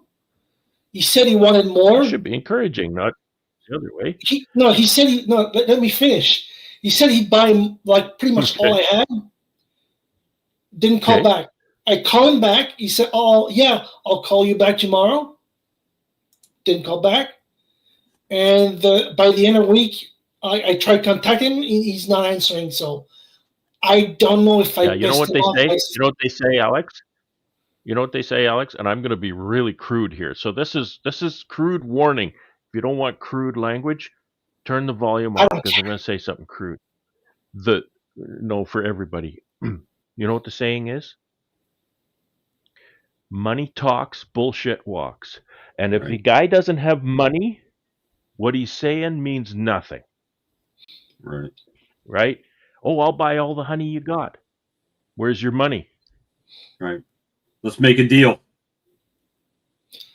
Show me It's your still. money or what you're saying is worthless, right? Oh, he could at least have called back saying, "I You can't can buy make your me honey." the You can make Nah. me the greatest, and but that's exactly it. He wants to sound like a big shot when he's talking to you because he knows that after he's gone, he's just going to ghost you and not talk to you anymore. He just wants to be a big shot when he's talking to you. But if they don't have the money in front of you, you can't even talk to them. You can't negotiate. Somebody will come and they'll negotiate something and negotiate something, and they have nothing to back it up. They have no intention of buying. Most people that are serious about it, if they make a deal with you, they're like, okay, when can I? First, it's like, I'm coming at this time. Or if you're face to face, they'd be like, okay, who do I make the check out to? Or who do I give this cash to? Right. I mean, that's been my experience, even at the shows like Manitoba. You're talking to somebody about Appy tablets, put me down for 1,500. Like, then I'm ready. I know what I'm doing. This is the money I've got, and buy it. That's true in a lot of cases. If they're You struck a little nerve there, Alex, because I've had people do that to me, and it's so aggravating. People are Yeah, so I didn't. I told disingenuous him. with you. I told him I wouldn't set aside, but like I would give him not preferential treatment, but I'll keep him in mind. That's why, like I said, I made no promises of not selling it. I ended up being lazy and not looking for more buyers. So when I called him back, said I still have my honey. I got lazy. I didn't look for more. So if you're still interested, like you said, here's my honey. So here's the deal with I'll what call you you just back did. tomorrow. Posted me. As far as business, what you just did, Cut your own throat. you could, yeah. That shows you have a desire to sell it. I'm just the opposite. If someone says I'm coming tomorrow to get honey, okay, great. And I don't even think about it anymore until they're coming, right? It's like, I don't care if you buy it or not. Same with my I candles. don't know. My candles are $15. Is that too much for you? Don't buy it. You know, Okay. it's not an arrogance. It's like, I know I need to make this much money on this honey, and if the guy's willing to pay you for that, it'll be very obvious. But if you're calling him back and chasing him, trying to sell the honey, then it becomes oh, now I have some leverage that, hey, maybe he'll take a little bit less for the honey, or he's just looking. No, I'm not dropping below $3. How much? I got lucky last year by making 423. I dropped it closer to market prices this year, and ain't no way I'm going below that. Fuck that. Well, you're in a unique. Oh, Brad's in. You're in kind of a unique situation with not your honey business, but with, like, not like me. You can't go out in your front yard and sell honey. That's a part that's starting to discourage me, to be honest. When I got asked to move my hives, I managed to move 4 before the weather was too bad. And my car got stuck in the mud again. That cost me another $200 just to call the toilet. What about the brewery guy? He didn't want your honey this year?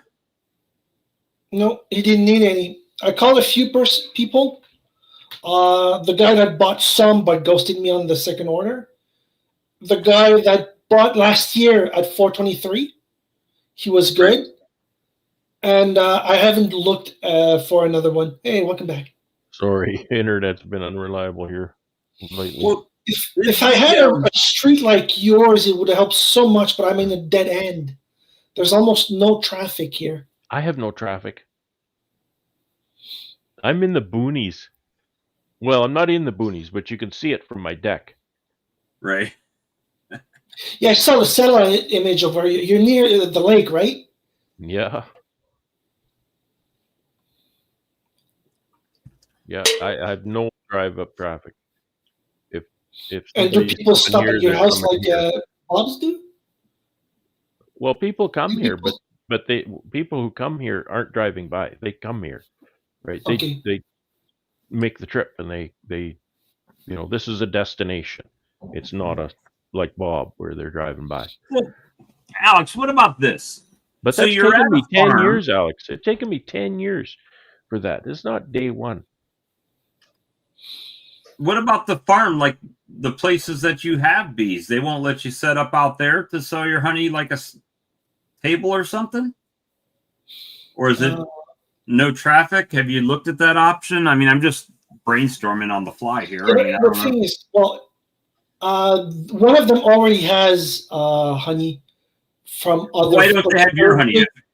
If your bees are on their property, your honey should be on their stand.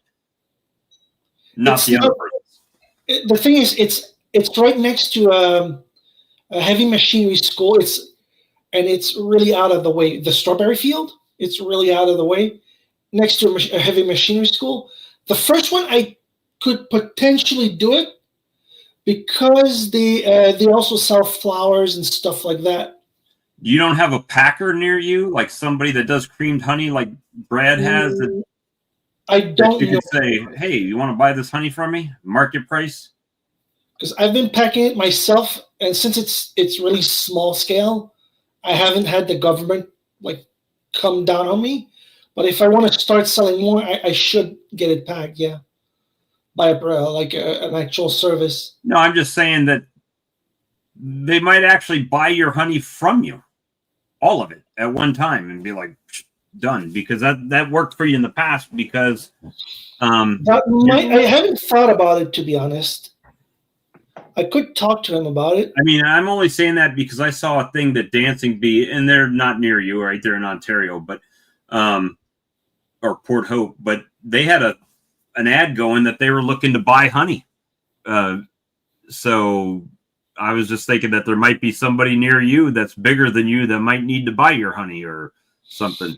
And that just takes, because I know just from dealing with you, that's kind of been the hard spot for you, right? It's not making the bees, it's not the beekeeping, it's not harvesting the honey. It's once I have this honey, what do I do with it now? Right? Yeah. And the place is kind of saturated with beekeepers where I am, so the prices of honey are pretty low.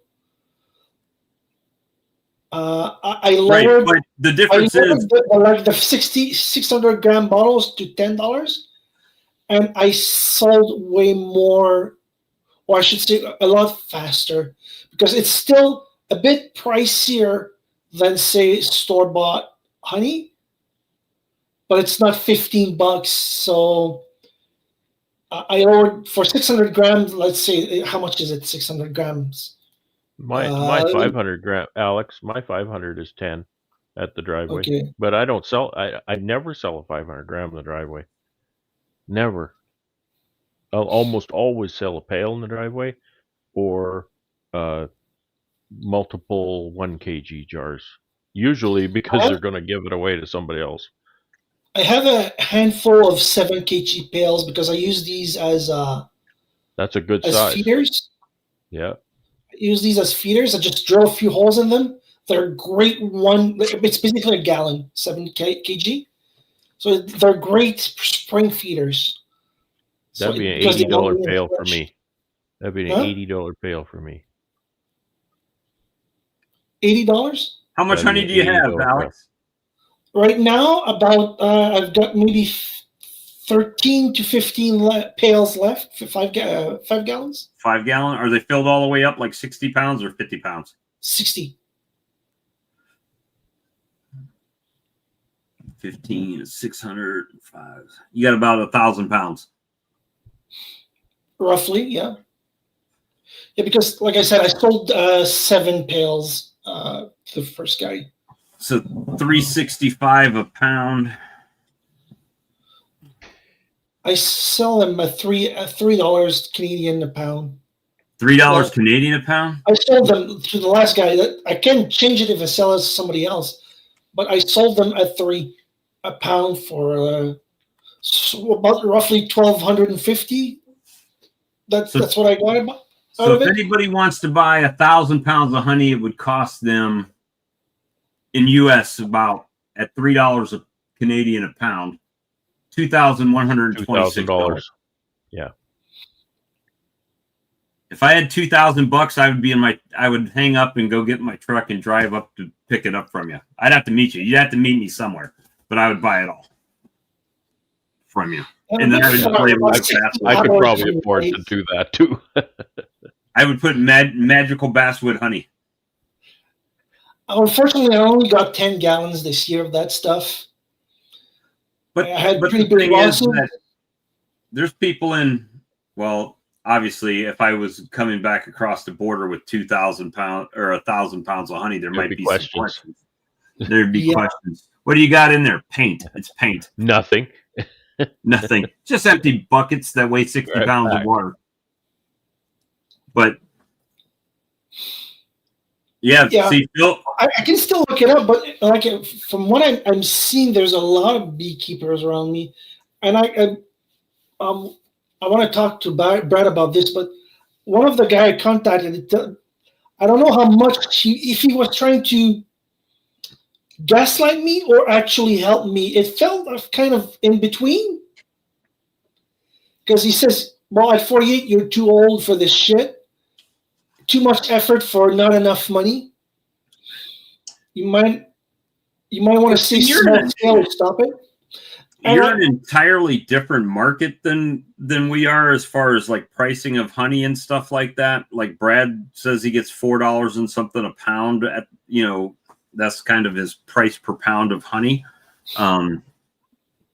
which is a lot cheaper than what we do here, right? So it is different. The difference between like where you live and where Brad or me or probably a lot of people in here, my bees are right outside, right? Yours are not on your property because you live in an apartment. An half hour away. Here, people think it's cool because they're coming and bees are right there, right? They can see it. There's a story. Yeah, didn't the cream, DC is asking, didn't the creamed honey work out well last year?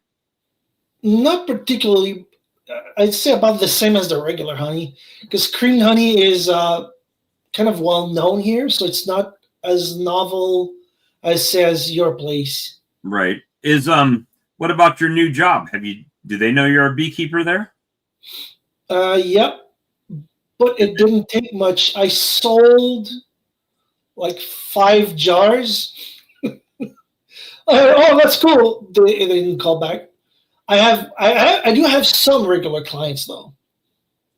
I've got 2 people that just came in the back room that I've never seen before, and they're not showing their face. So they're not going to be admitted into the live stream with no camera and no images and not knowing who you are. So I apologize for that. I don't know who Big Waves is or Beardson Beardley, but I've never seen you in a chat or anything. So thanks, but no thanks tonight, guys. Let's see. So we will ban them from the studio. There you go. Let Beardson speak. Nope, that's all right. I don't know them. Don't know who they are, Adolphus. I don't know who you are either, but I appreciate you coming to watch. So it is, yeah, no brown starfish. That's right. Absolutely not. He stole. He didn't steal. He stole. But yeah, but yeah. So that's kind of, we got to find a way for you, with 1,000 pounds of honey. Yeah, like I said, I've been lazy too, so I'm partially to blame. No, you're 100% to blame. That's 100%. Not partially. You're 100% to blame. That's how business works, buddy. Try. That's how business works, my friend. If it don't happen, it's your fault. Yeah, it's been a bit discouraging, to be honest. That's why the motivation is not. Well, you know, to give you an example, there's Big Mike. I sold one Saturday, I sold $300 worth of honey, and I went out on Sunday and laid a big fat goose egg. Nobody bought that day. And I gave up on it and went inside. But even like the other day, it started off like yesterday. Saturday started off slow. Where Sam came, I only had sold $50, and then Sam left to go do something, and he came back. By the time he came back, I had $300. So it just kind of boom, boom, boom, right? Exactly. It takes a while to get those regular customers. Now, the problem is, or what I see your problem being, is because you're in an apartment, it's a little bit different, right? If someone shows up in the middle of the day, you can't just stop your job that you do remotely to go sell honey. I kind of can. Okay, now you're making it worse for yourself, buddy. But not always. That's the thing. It's sometimes I can't stop working. Mike doesn't live far from you. Maybe he'll come buy your honey from you. You want to buy his honey? He's got 1,000 pounds for $2,000, $2,100 bucks. $3 a pound. Well, no, what did I put in my calculator? It's still up here. Is that famous basswood honey? Some of it is. From the magical basswood tree? That's what I'm saying. It's magical basswood honey. I have 6 pails left. I made only 2 this year, I should say, not years, because I had pretty big losses. I lost more than half on that apiary, so getting back up to 14 cost a lot of energy to the bees, so it didn't make near as much honey. Well, the good, gosh, you just have to, and Brian's been preaching it to me in the chat about consistency, right? The more you go out there, the more people know you're going to be there, the more they're going to come and buy. The problem is you've got nowhere to go right now. You don't have, unless you sat in your parking lot, and I don't know how your apartment would feel about that, especially in winter when it's 40 below. So it's a triplex, so there's that wouldn't be a problem. Do you not have flea markets or that kind of stuff in Quebec? Huh? Flea markets like swap? It's frozen solid right now. They don't do inside flea markets? Alex, you said it's a triplex. If you don't have at least 2 honey customers in that triplex, I would be highly disappointed. The other 2 people who live in that triplex should be your honey customers. The upstairs neighbors Correct. buy some from time to time. The one downstairs hasn't bought any so far. She's I want to buy some, and never did. Give her a little sample. Remember what I said about bullshit?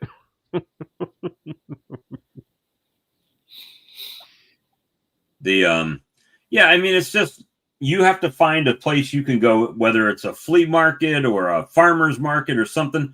I'm sure in Canada they're prepared for winter-esque seasons, that they have some of that stuff indoors. Holiday market or something that must have some craft shows. Craft show, something. This time of year. That you're like on Saturday and Sunday, that's what I'm doing. At least until your honey's gone. And you probably would sell it pretty quickly.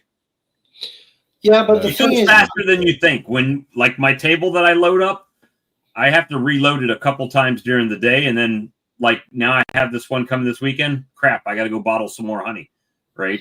So during the week, I bottle and make candles and crap, and then Saturday or Sunday, I go out and sit on my table, right? In 6 weeks, those people will be phoning you and say, "You have any more of that really good honey?"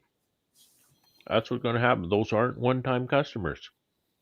But you got to build the story, right? Look, I'm one guy. I've got this many bees, and I'm at this place and this place and this place where my bees are. It's all local here. You know, a lot of time in the grocery store, they can't say that, or they don't know where it came from, at least, you know.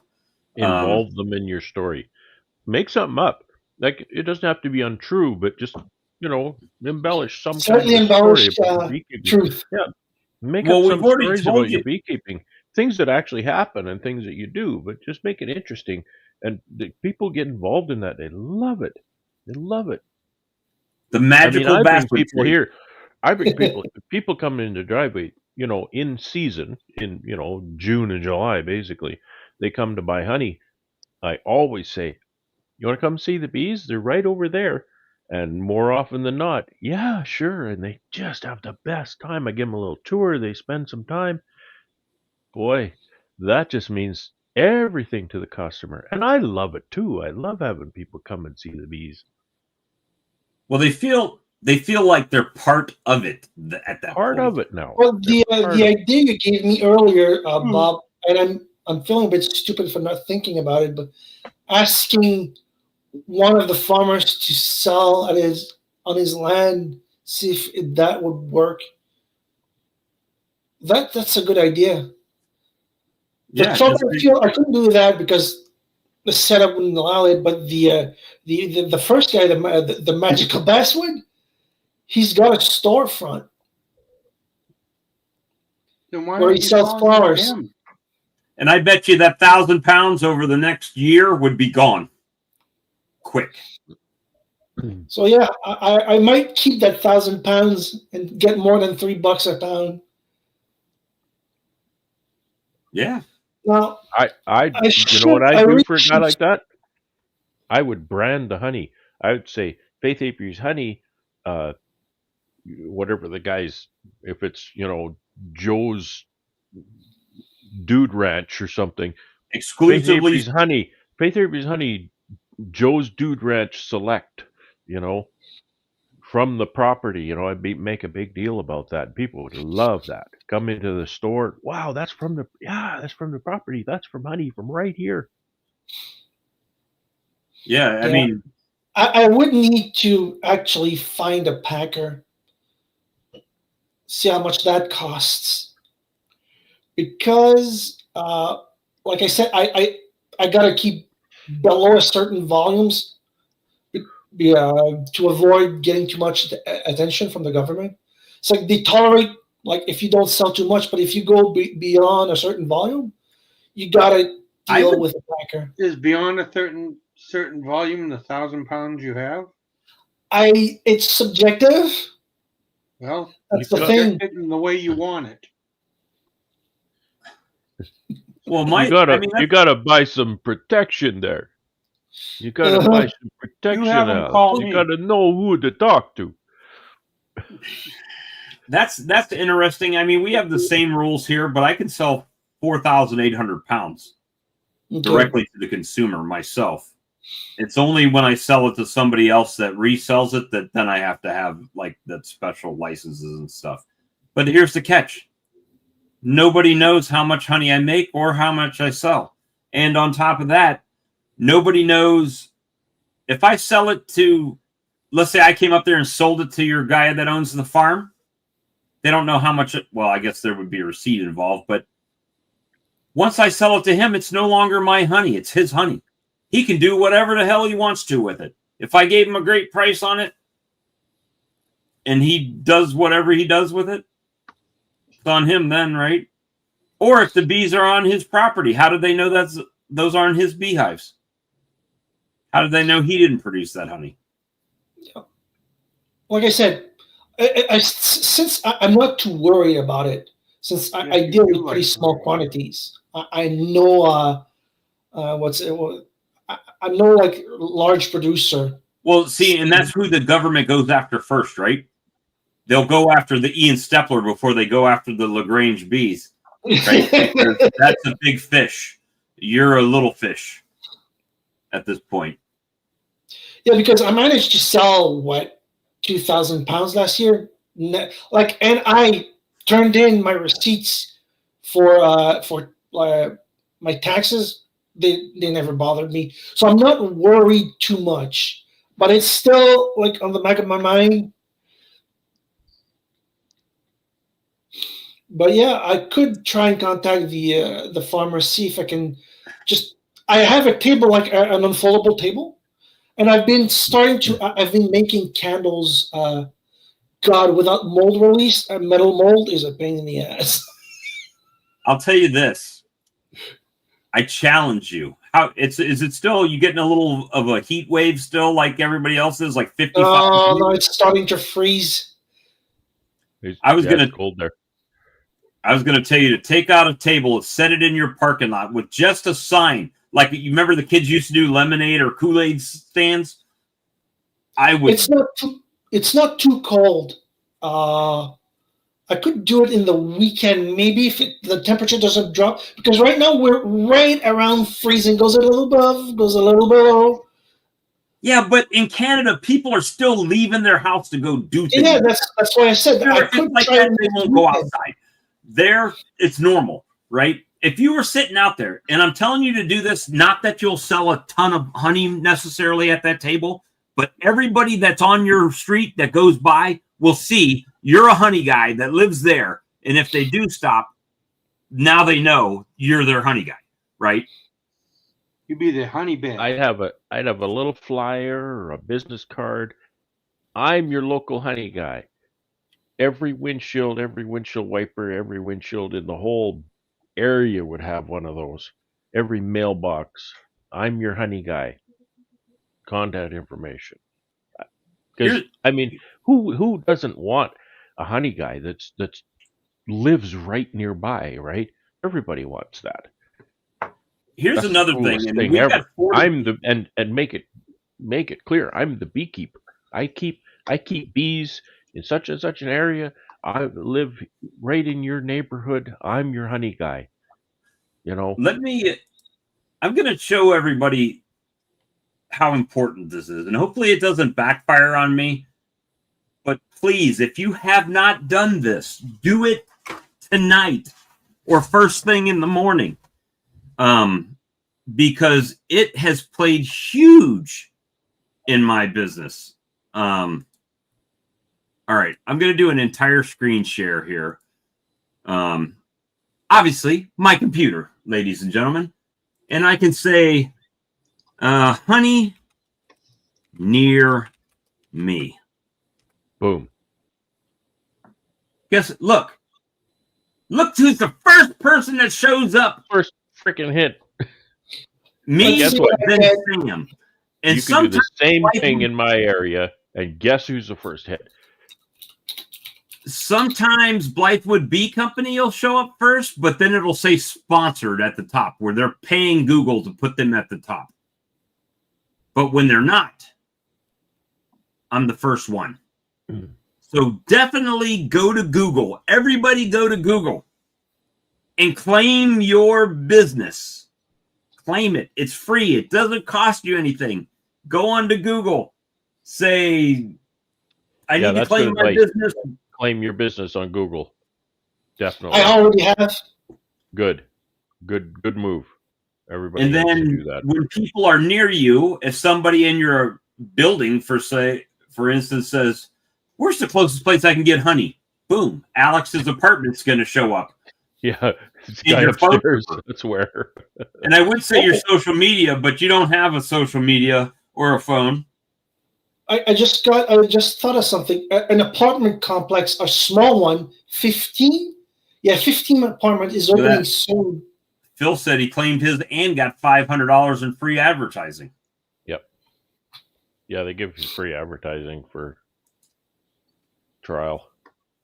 So yeah, definitely do that. I mean, it does, and it was annoying to me when I was in Florida because I went down there and I was looking for beekeepers. So I would search beekeepers near me, and I would get a name of a bee place. I'm like, cool, I'm gonna go visit them, see if I can sell them some happy tablets. Two I go hives. there and it's somebody's house and they got 2 hives in their backyard, right? Yeah.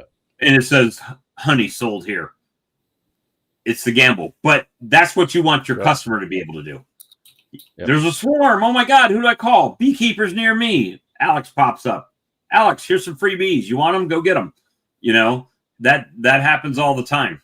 I get apartment complexes, brewing. Here's another principle.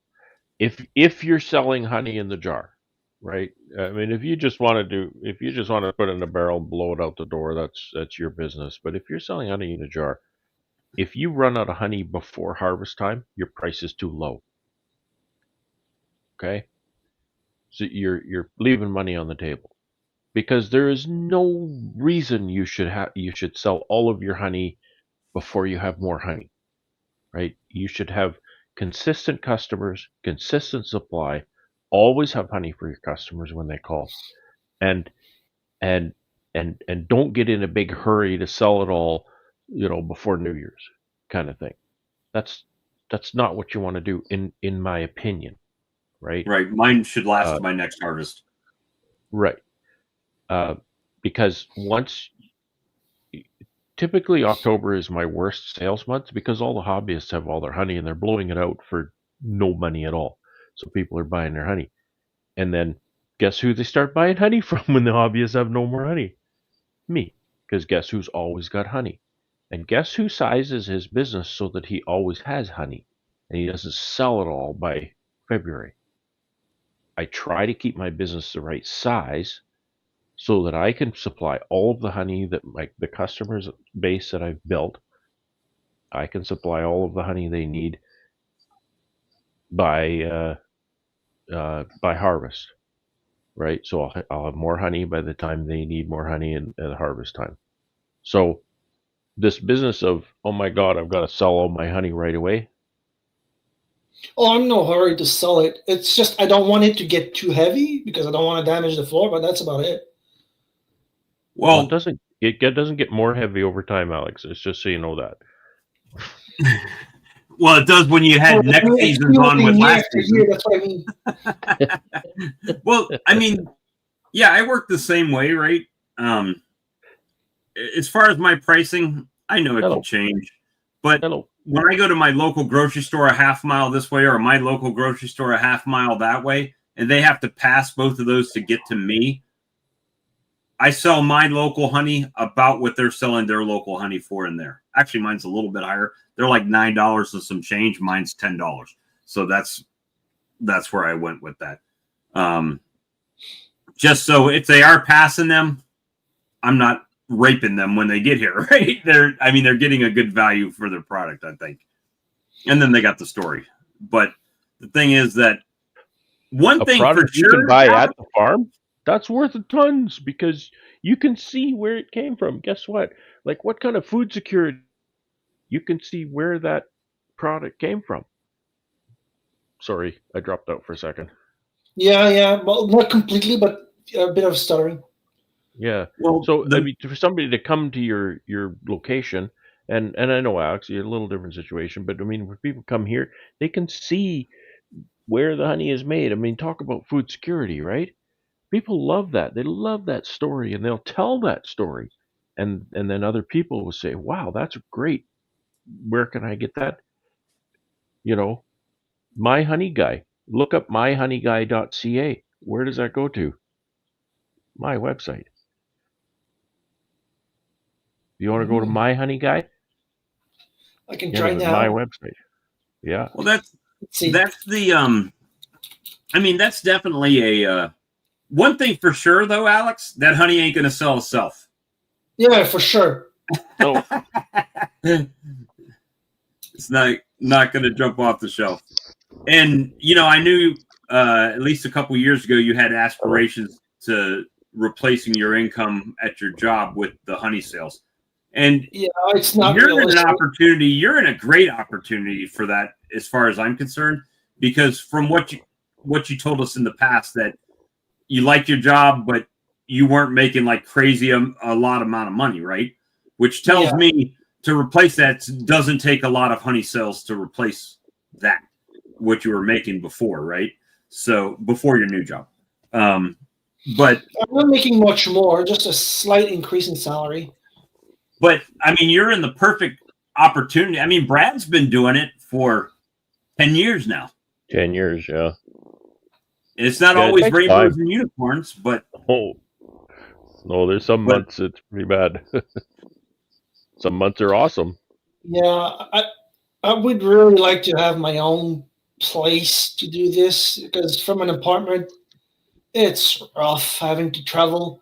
Like it's well, when you get your the Unimog, way you the can apiaries are put your house placed, on the back. it's like a triangle. So it's Oh, 30 No. minutes in one No. way, or 30 minutes the other way, or between them it's 30 minutes.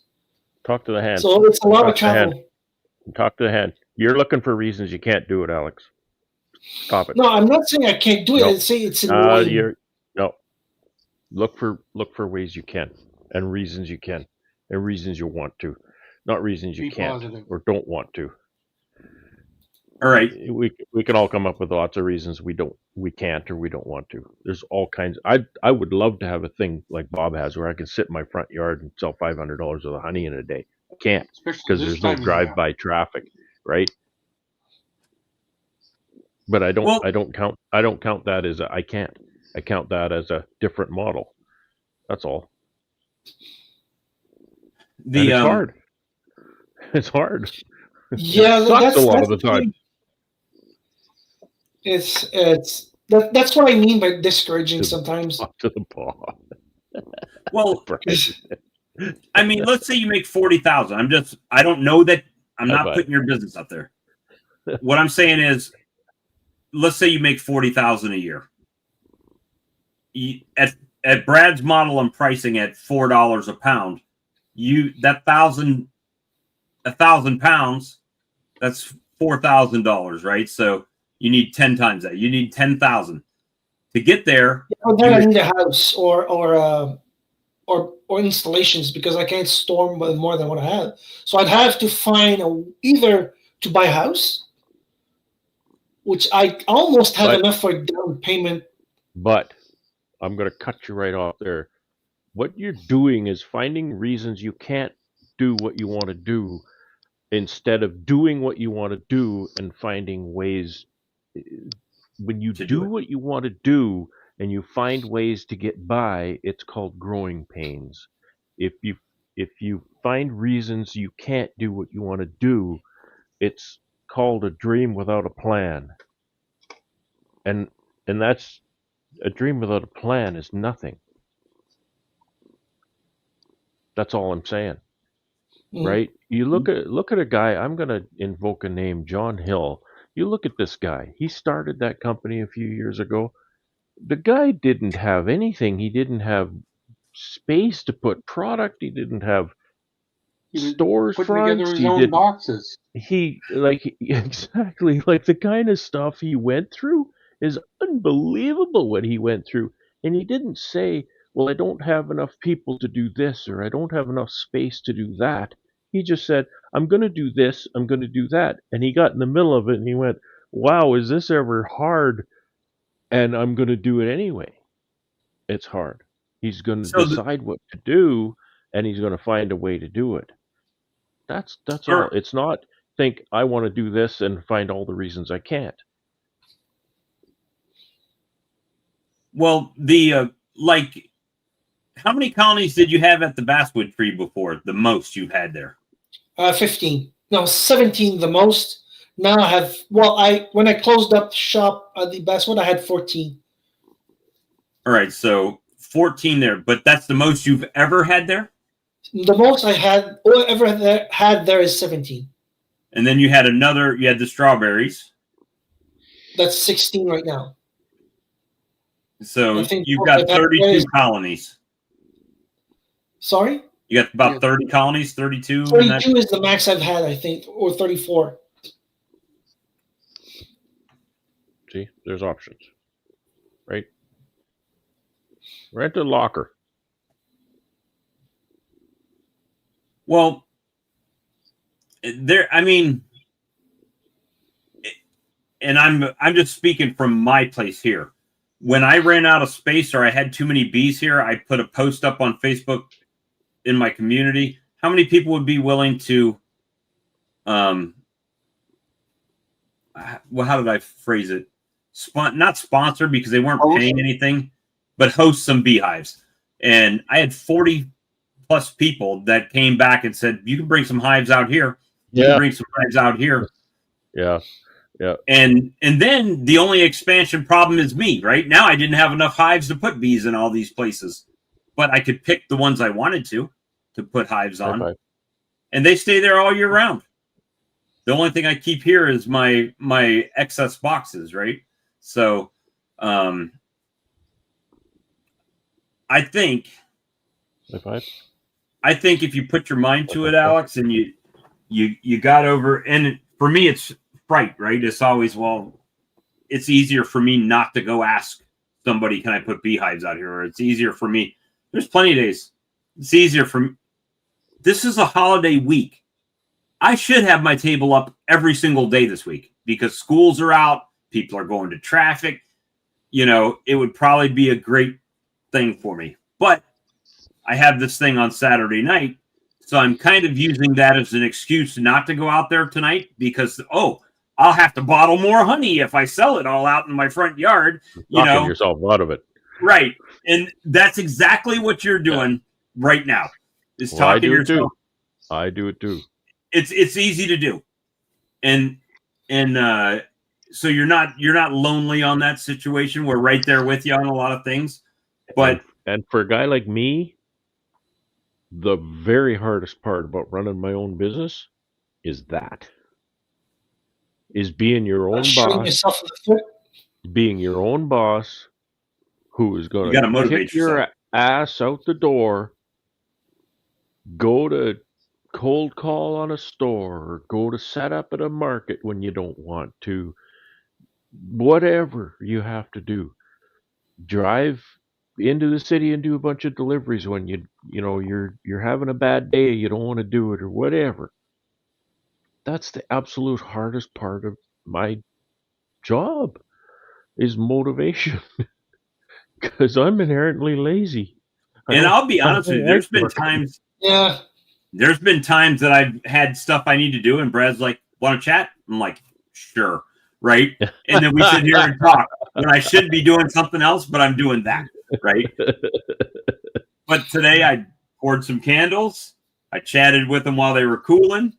While we were sitting here, I undid them and showed them the new candles I had. Standing there labeled boxes. I put my tripod up with my smartphone and I said, you want to chat? And I stood there and talked while I labeled boxes. Yeah, we're just hanging out.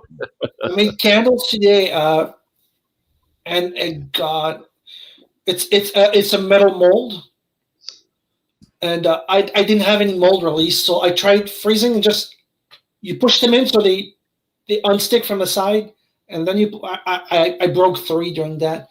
So I think I'm going to try. I have mold release, but I don't know how well it'll handle molten wax. Is that a taper candle or something, Alex? A metal mold? Yeah, okay. I've wondered how those work.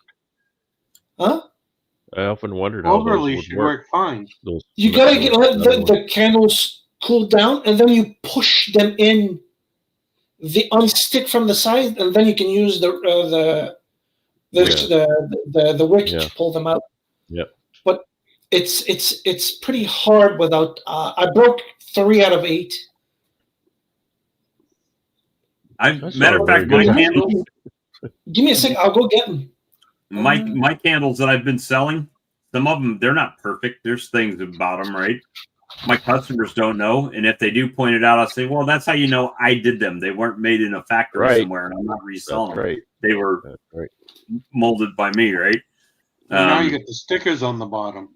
Now that's a customer's thing, right? Put the sticker on That the was bottom. a good idea. Yeah. And Brad, I got to say, I really like that you wood burned all your boxes. The little brand. You like I that? think it makes a big difference. I'm- It just Hmm. it changes the whole appearance. I wonder Well, where I'm that glad came you from. said that. I'm glad you said that. I was considering not doing it, but I'm glad you said that. No, Yeah, Someone it's, peer Bob pressured told me it. to do it. Yeah, Bob told me to do that. well, you know, it's And then not- my wife came in and was like, "Oh, that looks good. You know, it looked good. Your brand, right? A mark on the side of it." I'm like, "I've already told him. Already done." Like saying, Mike. no, you know, otherwise it's just all plain wood. Yeah, yeah. That breaks it up. That's a Yeah. nice long one too. That's what she said. Yeah, and since they're metal mold, you can't see it because the camera's resolution is little bit. There's a ridge there, so it's really like that's the mold I use. It's it's a I wondered how that worked. Yeah. Yeah, you gotta freeze them, push them in, they unstick, and then you can pull them out. You got to freeze them. Yeah, so they shrink enough. So when you push on the bottom, it just goes tick, and then you It'd can take you pull them 2 out. days to make one set of candles. It took me. It doesn't take 2 days. Let me see. You gotta make me. That took me to make. Well, I got it. Well, it took a while to get them boiling. It take. Let's see. Maybe an hour to boil. I filled them, let them cool enough, and put them in the the fridge. So maybe 2 hours to make this. Do you have more It's molds? not super fast.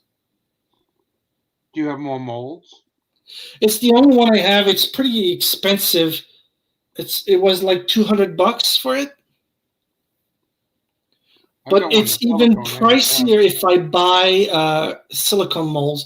At least the ones I found, they sell like one candle at a time, and it's like $50. Where did you see that one, Alex? The silicone mold for the taper. I went to, I Dan Lake think, has them. Dancing Bees. Oh, they have it?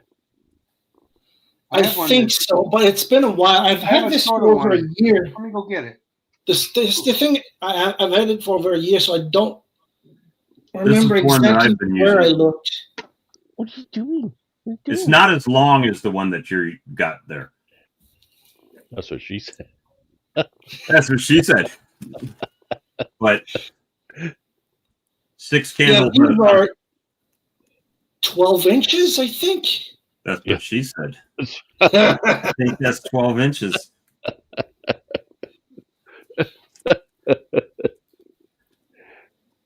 Third Eye Atlas. But I'm looking for one like this that makes the longer candles, right? Yeah, they're These do come out pricey. nice. Yeah, I think But- release I'm trying is to look it a up. problem. Let's see. Goodness. Dancing Bees. Let's see if they have any left. Or is it Dancing Bees? And I'm getting better at doing these too. So I'm learning little tricks as I go along, right? Ours have been working really well. We'll make a couple of batches a day. This is so it's been where Mike went to go get his mold. Yeah. Let's see. All right, Alex, how do you spell mold?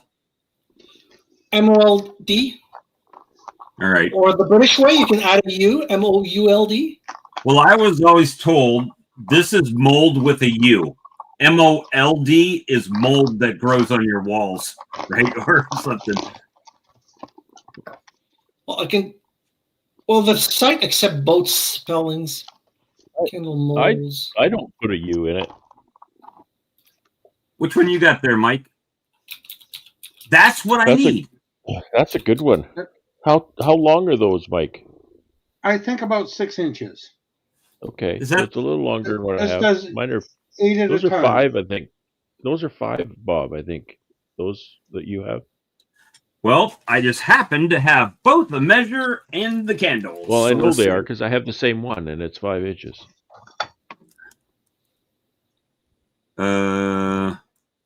That's what she said. Little over 5.5, I believe. Well, Almost, these are these are five. 10 or 12. almost 6. This They're is almost 6 and a half the half. man your candles are, Alex. These are 6 and a That's half. the only one I found that was over like this size. I looked Philip, up on Dancing Bees, and there's no molds right now for candles like this. It's like teddy bears or like elongated pyramids. How much was that mold? That one Mike? was like after import fees was about 200. 200 Canadian. Yeah. And that was cheaper Oh, it's than late. buying. Now I can say it. For fuck's sakes, that's a lot of money. Yeah. buying 8 silicone Your channel. molds for buying 8 silicone molds for the candles of this size would have cost me triple that. No. They were really, really pricey. How much was yours, Mike? I want to say it was. I got it at the expo, so it was. I think it was under 100. That yellow one, So, that's one of the good ones. $150 Canadian. Yep. Yeah, they're proud of them things. Let me see. So- Well, they're good quality, like like anything else, right? Let's see. I'm trying to go back to see how much I paid for my stupid mold. I paid Somebody needs a Tic Tac. $22 for this mold. That's inexpensive. So like 937 Canadian. It's a joke. Yeah, it's about that. Hey, Brad, on Man Lake, a 10-inch tapered candle mold, 8 candles is $120 US. That's a So 10-inch. how is that? That's a silicone mold? Yep, same one, but it's a 10-inch. Okay. 120? Yep. Like there's a pillar candle, 3 centimeters, about an inch by 10 inch, about 13 inch, 1.2 inch by 13 inch. It's $125. It makes 1 candle. All right, I don't want to rub That's this into you, That's Alex. a pillar, though. There's 5 pounds of wax in that thing. On Amazon, Pillar.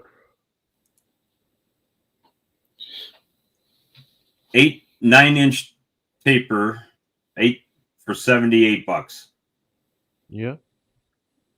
That's the same thing. Yeah, those are 12-inch tapers, I think. So yeah, that you may got explain yours. the price difference. I'm not paying an extra $120 for 4 extra inches. Those are New York hooker rates. We ain't doing that.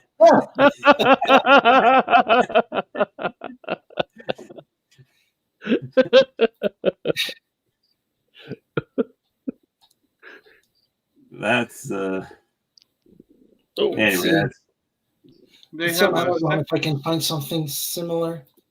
a 7.5-inch spiral tapered one for just a single for 37.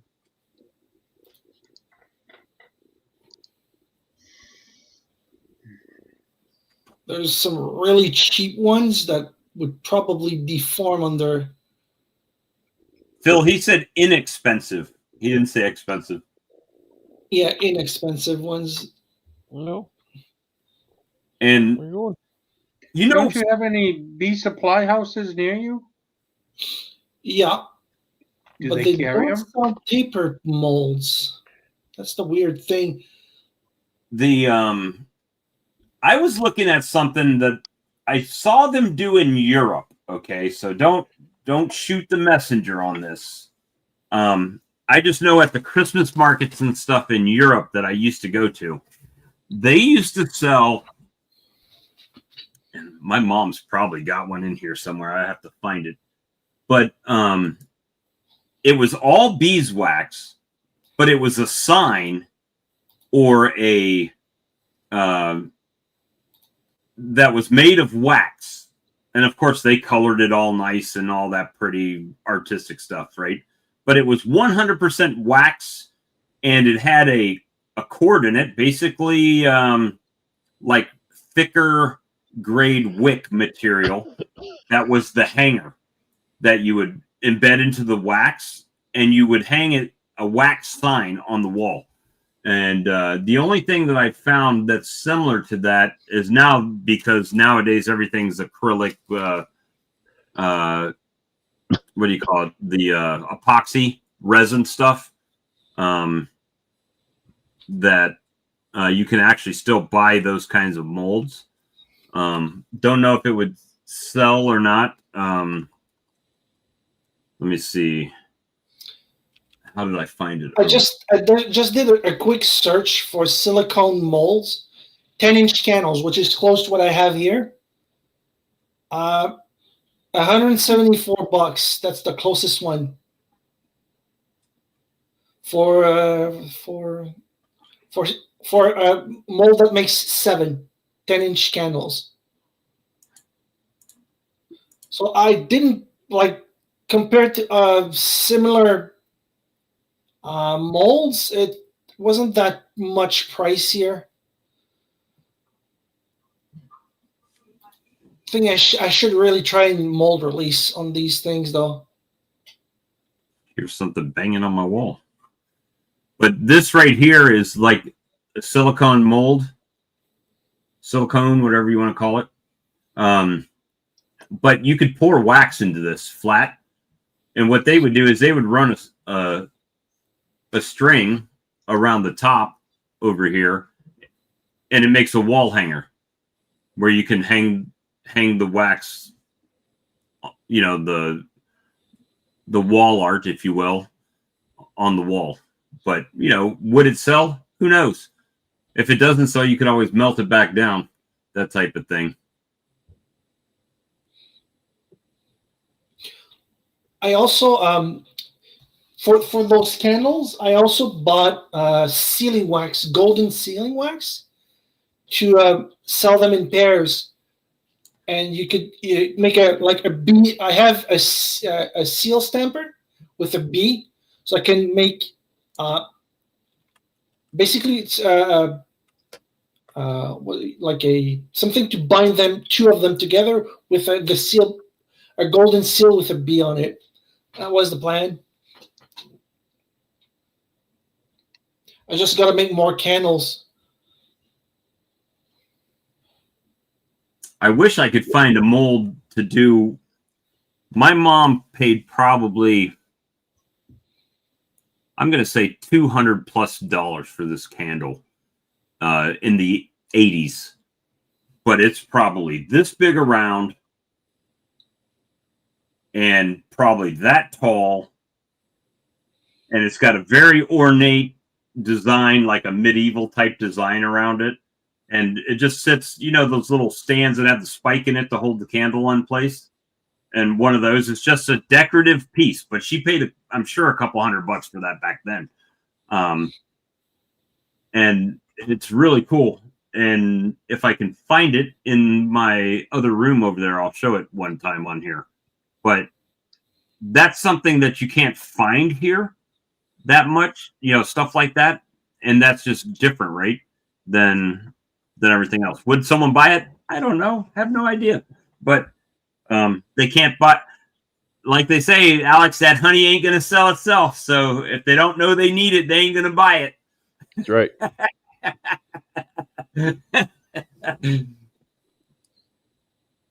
Dancing Bee has 10-inch for $129, and shipping is cheap. So yeah, that's just some different things. Just thinking outside of the box. I mean, I'm kind of slow on the uptake sometimes, as you guys know. It only took me how long to do creamed honey, and then how long to start doing candles, right? About every other year, I come up with something, reinvent the wheel, and do it that way, right? So we've been going for 2.5 hours. It's been a good time. That's pretty good for just wanting to just hang out for a little while and see what's going on with everybody. Just casual conversation. And, stop the boredom that happens on Monday nights. Let's see. Oh, Mike shared a link. I bought a lot of molds from them last year at the expo. Beeswax Candle Company. Molds for beeswax candles. Yeah, Bee Light. Yeah, because like the nearby. You know what? They got that 10-inch taper mold, which is nice. But the problem is, for that one particular mold, it's not the price. It's $23. But you can only do one candle at a time. And unless you get a bunch of them, right? Yeah, it takes too long, one candle at a time. That's why I bought this one. I can make 8 at a time if I don't destroy 3. That's why I'm thinking of trying mold release, and just worried the molten wax will just scrape it off the surface. Look like nice molds, though, Mike. They are nice. I bought one with a moose on it. Some of the molds I've got, I definitely can tell they are cheap molds, but they have been working for me. How much is mold release? We use it all the time, Alex. I don't think it's expensive. Depends where you buy it, right? Probably $10. Well, I don't know how things go up there. It seems like your stuff's a little more pricey. Yeah, between Different 12 country. and 20, 30. Yeah, there's one at 37. Oh, price is reasonable. I don't lose too much money if I try. Not as much as you lose if you don't try. Nice thing about it, Alex. Because that honey ain't going to sell itself, Alex. What were you saying, Mike? Sorry, Mike? If you break a candle, you can melt it back down and make a candle. Yeah, that's what I did. The ones I broke, I just snapped them, removed the wick, and dunked them back in the molten wax. That's right. It's like grafting, right? You want 50? Yeah, I Do only 100. use string, and I got like 500 yards of stuff, so it doesn't matter. It's cheap too. Cost me like $50 for 500 yards. It's really inexpensive. All right, guys. Well, could you use Pam oil spray? Hope said. I don't know. I've never tried it. Don't know. Yeah, I've never tried that. We just use the mold release spray that you're supposed to use. So I don't know. Matter of fact, with the molds that I have been using, I sprayed them the first time, and I don't know if the mold release does something to the wax, if it looks a little bit different. But when I didn't use it, it didn't really make a difference in those little cheap silicone molds too much. We don't spray that. We don't spray the 5-inch that we got. We spray the little skep that we do because it's more. There's more of a design in it, so it's tougher to release. But, okay, so it works fine. Mold release works fine even with the molten wax in it. Like it doesn't damage the coating. You spray it before you put it in. Spray it before you I know. Before you pour it. Yeah, it does. It does leave a little bit of a. I'll use the word oily residue on the candle, but you can wash that away, wipe it away, or wash it away. It's not a big order issue. some mold release because I don't want to like it takes it. It was an experiment. I wanted to see how much time, because I was working at the same time. How much time would take? Like the So you get longest paid to part make really is candles. getting the wax molten. Once it's done, I just put it in the fridge, and then to get it solid, then the freezer and it's 20 minutes total. So after Ryan it's says he's cold, never used mold release. yeah, but for metal molds, yeah, I think I'm gonna try it. So, Alex, try doing that. Put it in the fridge, put it in the freezer, and then take it out and let it warm up a little bit before you try to release it. You'll probably break a whole lot less of them, and I don't think it'll hurt trying to get them out. Because once it's set, when the wax sets, it does shrink a little bit. So it'll pull away from that mold once it sets up and it cools down. But if it's not quite as cold as coming out of the freezer, it likely won't break as easily taking it out. So try that. Let it warm up. Like freeze it or whatever, but let Yeah, it because warm up. metal warms faster than wax. So, I wish yeah. I could get one of those rings, the ring thing where you just run the wick on it and then you dip it down into the wax to make the tapers. You know what I'm talking about? Yeah. Dip tapers are the best. That's really the way you should do it. But that's a different level. Yeah. Quick and easy is what I want. Quick and easy. All right, guys. Well, I think I'm going to cut the live stream after 2.5 hours tonight. I really appreciate everybody that hopped in to hang out with us for a little while tonight. And, tomorrow's Tuesday. You know what happens on Tuesday nights. Need some more likes. Got to click that like before you leave. Oh, yeah. Let me get on that. And we will try to find some interesting topics for tomorrow. And thanks everybody for dropping in. That was really nice to see everybody. Yeah, and if I wasn't so cheap and actually had a StreamYard thing, we would have probably streamed it to multiple locations. But I'm cheap. I'm not. I got to find a. It's all good. I need to find a better maybe not a better, but at least a sufficient streaming tool that allow us to do it. That's don't cost me anything. But anyway, you guys have a good night, and we will talk to you tomorrow night. Good night, everyone. Good night.